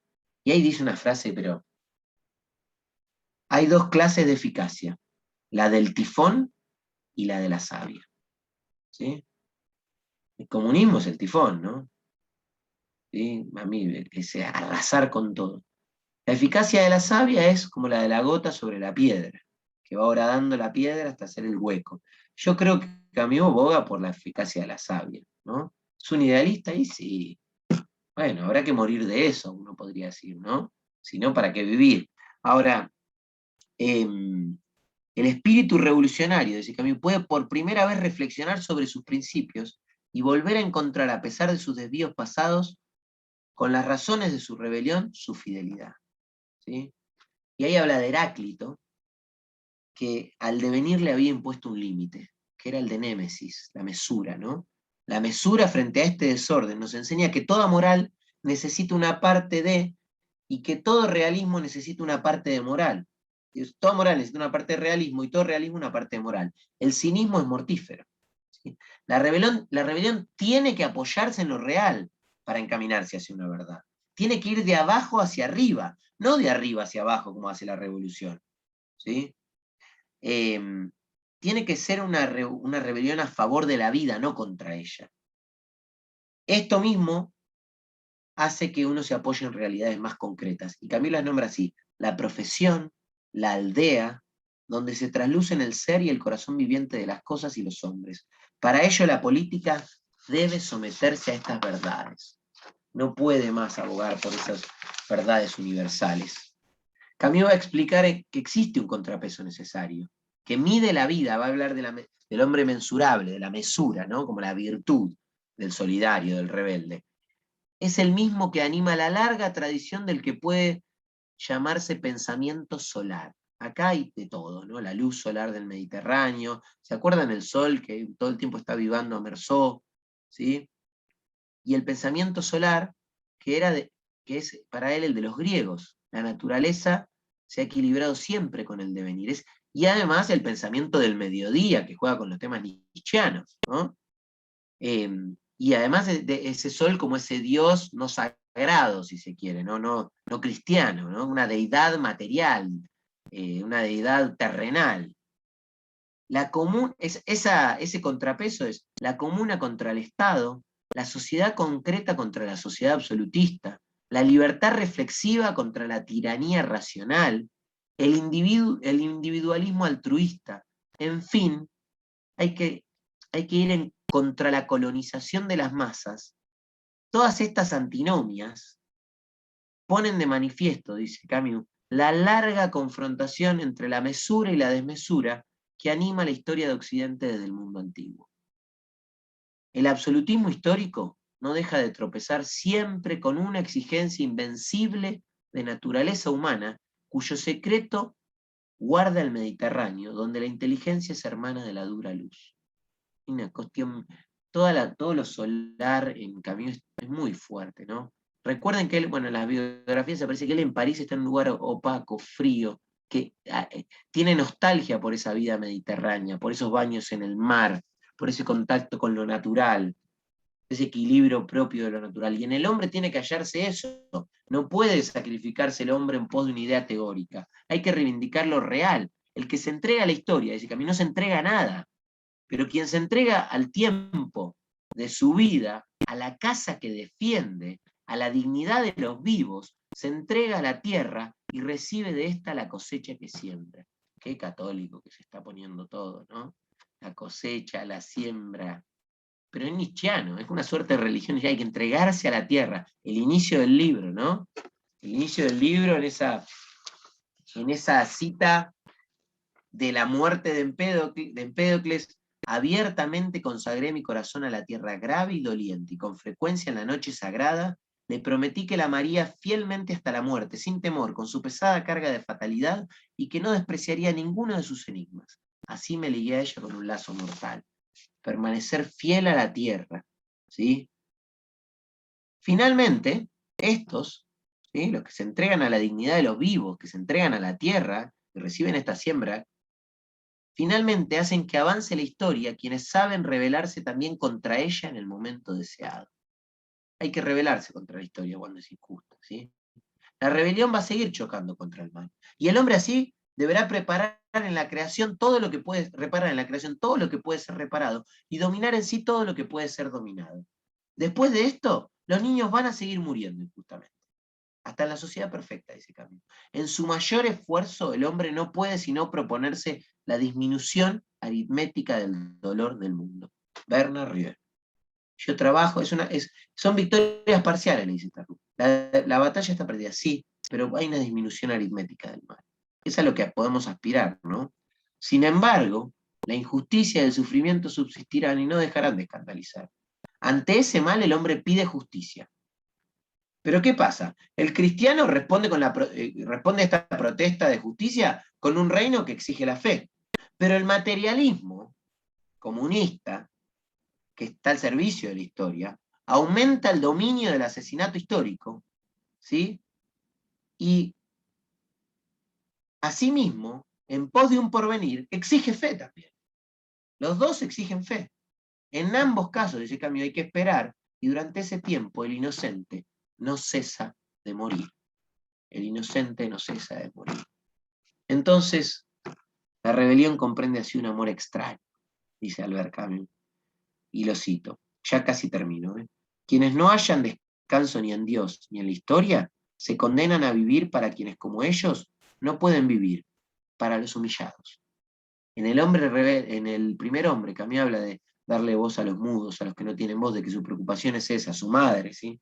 La rebelión se muestra pródiga con los hombres futuros, dando todo al presente. Es generosa al dar su amor y rechazando la injusticia. La rebelión demuestra con ello que es el movimiento mismo de la vida y que no se puede negarla sin renunciar a vivir, ¿sí? La revolución sin honor va a seguir la revolución del cálculo, digamos. Prefiere un hombre abstracto que al de carne. En el estado de sitio aparece una cita. Ustedes creyeron que todo podía reducirse a números y a cuentas. Se olvidaron de la rosa, del mar, de una... Lo voy a leer, porque no voy a leer si es espectacular esa cita. ¿No? Mientras lo voy a buscar. Pero acá la cuestión de que la rebelión demuestra con ello que la revolución sin honor va a reducir todo al cálculo, ¿sí?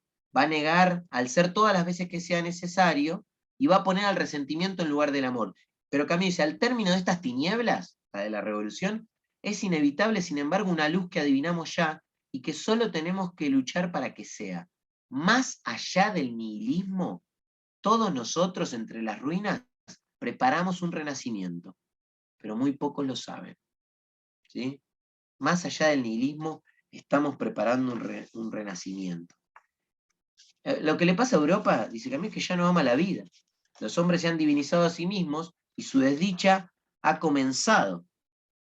Esos dioses tienen ojos reventados, la de los hombres que se pusieron en lugar de Dios. Es preciso renunciar a ser dioses y con ello al poder ilimitado de dar muerte. Y cito esta frase espectacular: la única regla original hoy en día, hay que aprender a vivir y a morir, y para ser hombre hay que negarse a ser Dios, ¿sí? En el mediodía del pensamiento, el rebelde rechaza la divinidad. Hay que aprender a vivir y a morir, y para ser hombre hay que negarse a ser Dios, que es lo que no están haciendo las revoluciones que yo denuncio. La cita final, voy a leer 2 citas finales, y termino la exposición, y puedo preguntar, matarnos y debatir, porque quiero encontrar esta cita de Diego. ¿Cómo termina? ¿No? En las últimas carillas aparece esto que yo había leído. Elegimos cita acá, la tierra fiel, el pensamiento audaz y frugal, la acción lúcida, la generosidad del hombre que sabe. En la luz, el mundo sigue siendo nuestro primero y nuestro último amor. Nuestros hermanos respiran bajo el cielo que nosotros, mismo cielo que nosotros. La justicia vive. Entonces nace la extraña alegría que ayuda a vivir y a morir, y que en adelante no nos dejaremos no nos negaremos a dejar para más tarde. Y con Diego aparece esto que yo decía, ¿no? Y ahí, ustedes pensaron que todo podía reducirse a números, pero esto que leí recién, acá encontré la cita, vamos Martín, esto que leí lo último decía, es preciso, perdón, al término de estas tinieblas, perdón, la revolución del cálculo prefiere un hombre abstracto que de carne, niega al ser todas las veces que él es necesario y pone justamente al resentimiento en lugar del amor, pero al término de estas tinieblas se viene una luz que ya adivinamos,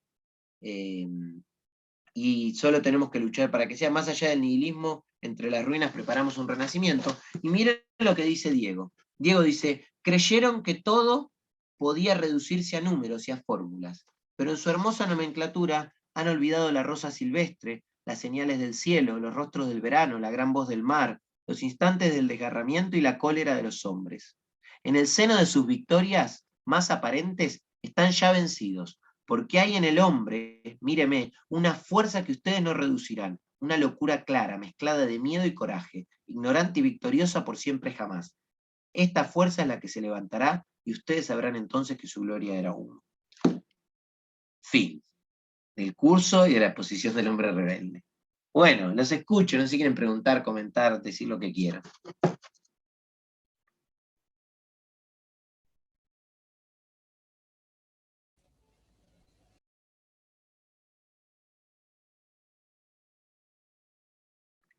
Quejarse también. No, nada sobre lo que acabamos de hablar, pero sí algo que me olvidé de decir al principio, que hoy a la mañana en Le Monde, creo que fue, el editorial del diario del día de hoy es sobre las heridas no sanadas en el conflicto franco-argelino, digamos. Hermoso. En el caso geográficamente. Podés pasarlo también. A mí, pásamelo Ahí por lo paso el menos. link. Ahí paso el link. Bueno, Ezequiel, no sé si quiere decir algo. Sí, bueno, no, nada, a ver, perfecto, creo que a mí, por lo menos a mí, me sirve como una base fuerte de introducción para empezar a meterme en la biografía de Camus. De hecho, Como quieras, como ya quieras. pasó la temporadita de primeros parciales y ahora que tengo un poco de tiempo, entre Bien, comillas, ahí está. me compré, ayer me fui a comprar el mito de Sísifo. Ya lo empecé a Lo leer, vas a así que... disfrutar. Y después, bueno, iba a comprar también otro librito, pero bueno, estaban bastante caros, por lo cual voy a Ah, no, esperar a ir sí. a Capital, que hay mejores precios.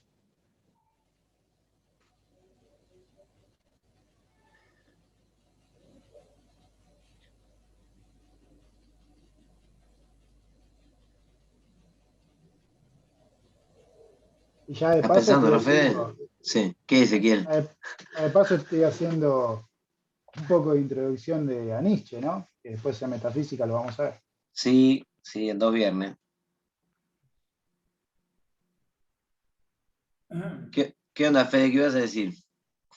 No, nada, no, te quería agradecer, sobre todo lo que más interesante me pareció es el vínculo con Nietzsche y este tema de la rebeldía. De todo lo que presentaste, me parece que este es el que más bueno, por el vínculo con Nietzsche también, que también me está últimamente, que estoy ahondando un poco ahí, este vínculo me parece más interesante y tal vez es un poco el texto más filosófico de él.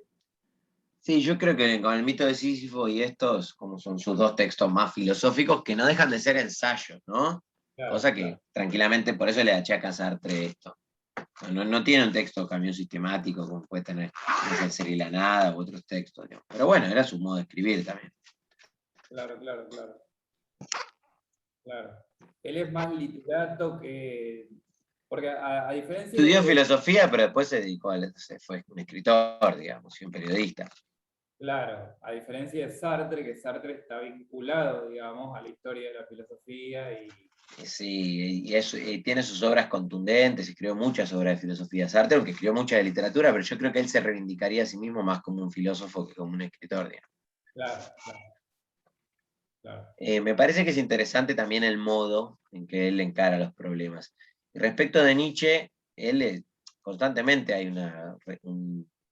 Para mí es omnipresente Nietzsche en la obra de Camus, a veces explícita, a veces implícitamente, y él también se inscribe dentro de un vitalismo como Nietzsche, digamos, con sus diferencias, pero no deja de ser un vitalista, Camus. Claro, claro. No, y quería también un poco por ahí remarcar, pero quiero reiterar un poco esta película que está en Netflix, que se llama El Tigre Blanco, porque ahí surge también esto del el hombre que básicamente es como la película presenta como la trayectoria psicológica de un oprimido que llega a esta conciencia que decís vos, que es la conciencia de decir no, del límite, ¿no?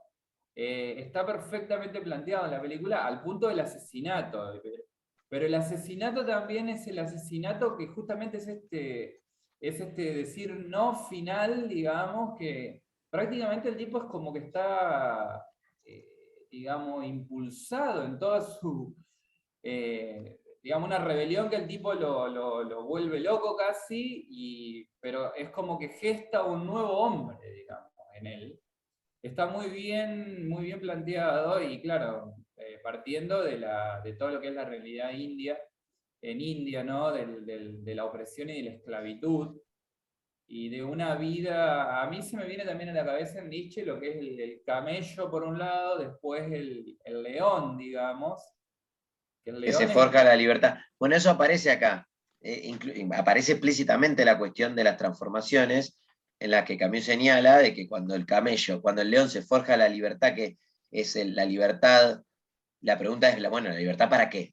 Para crear valores, no alcanza con salir de la opresión, ahora tenemos que crear. Hay todo un apartado que yo no leí que habla de rebelión y creación, y aparece la cuestión de la novela, muy interesante, pero bueno, no me daba el tiempo, pero está ahí también.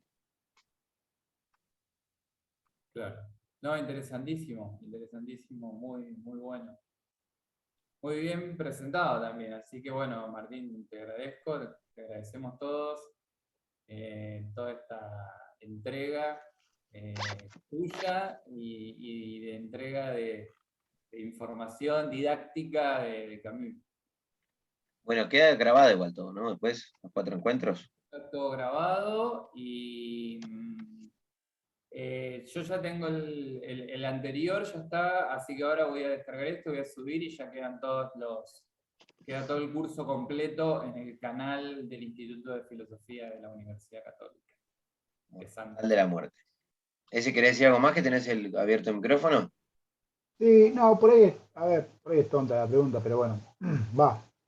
Vos sos de decirme que no hay No, no preguntas. hay preguntas tontas, no hay preguntas tontas. Eh, lo poquito que leí, que entendí, digo, Albert Camus cuando habla esto eh, del sinsentido a la vida, ¿no? Por lo absurdo, que hay un sinsentido a la vida, etcétera. ¿Hay una cuestión del desapego operando, trabajando ahí? ¿Desapego a las cosas, a los seres queridos, etcétera? ¿Se puede saber, se puede entender de esa manera, interpretar de esa manera? Es raro esa cuestión porque en cambio uno nota que hay un menosprecio por el vínculo con su esposa, aunque después, o sea, porque justamente no la respeta en un montón de sentidos. Sobre su relación con los hijos, yo leí una biografía, ni noticia, voy a ver si la de toda aparece algo más, pero uno no podría decir que hay un desapego total de los vínculos, porque con su madre tiene un idilio muy fuerte, digamos. Entonces, me parece que hay un esfuerzo, me parece que Camino deja de ser un hijo de su tiempo también, ¿no? Porque él vive la época de la muerte de Dios y la época de la ausencia de legitimación de cualquier tipo de práctica. Y entonces necesita justificar sus propias acciones. Y, y me parece que hay un esfuerzo personal muy fuerte por demostrar un itinerario de pensamiento que a él lo ha llevado a abrazar determinadas dimensiones de la vida. Entonces, ese desapego que por ahí uno puede advertir en el mito de Sísifo, para mí está operando consciente o inconscientemente en su obra para dar las razones de que lo que dice el amor, por ejemplo, porque si uno escucha este texto, dice, hey, este chabón que me está vendiendo, ¿no? El amor, la rebelión es el amor, la siembra y la cosecha. No, bueno, pero vos sabés de dónde viene. O sea, hay una cuestión por lo menos muy sincera y argumentada, de que no partió de una idea fundamental, no, partió del mismo lugar que cualquiera podría partir si no cree en Dios, digamos, ¿no? Cuando estamos solos, la vida no tiene sentido, y llego a afirmar un valor. Entonces, no sé, me parece que el mito de Sísifo es una parte de ese itinerario que tal vez refleje alguna de sus percepciones en relación a su vida y a los otros, pero que no creo que sea la regla general de lo que él fue, digamos, porque tenía después una inclinación por lo más humilde, por su madre, por un montón aunque en otras dimensiones yo no la logro notar, una de la esposa y la de los hijos, digamos. Bien. Bueno, gracias, Martín. Bueno, gracias a ustedes. Los voy a invitar a un curso que hay de Proust, pero le digo la verdad, hay 50 personas. No sé, así que me pueden poner en off si les interesa, digamos, pero no sé no sé si hay un cupo o algo. Son 3 jueves y es sobre una introducción filosófica a la busca del tiempo perdido, pues si a alguien le interesa es gratis y es en la UNSAM.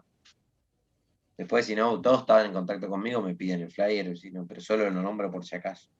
Está difundiendo lindo la UNSAM. Sí, sí, no, el curso o en general la UNSAM difunde No, lindo. el curso digo. No, en general siempre se comunica bien, pero digo. Sí. Me llegó por vía UNSAM, por otros lados. ¿Por dónde te llegó? ¿Por el centro de hermenéutica, no? ¿O por otro Creo que lugar? sí. Me parece que me lo mando. Carlos siempre manda por WhatsApp, viste, manda flyers. Si vos abrís mi chat con Sí, Carlos, puta, son como 55 flyers que manda él una vez por semana. Y claro. creo que me mandó ahí. Y después por mail llega siempre también. Ah, bárbaro. Bueno, nada, eso. Gracias por escuchar. Bueno, gracias a vos, Martín. Nos vemos. Todos. Gracias a vos, Martín. Saludos. Chau, chau.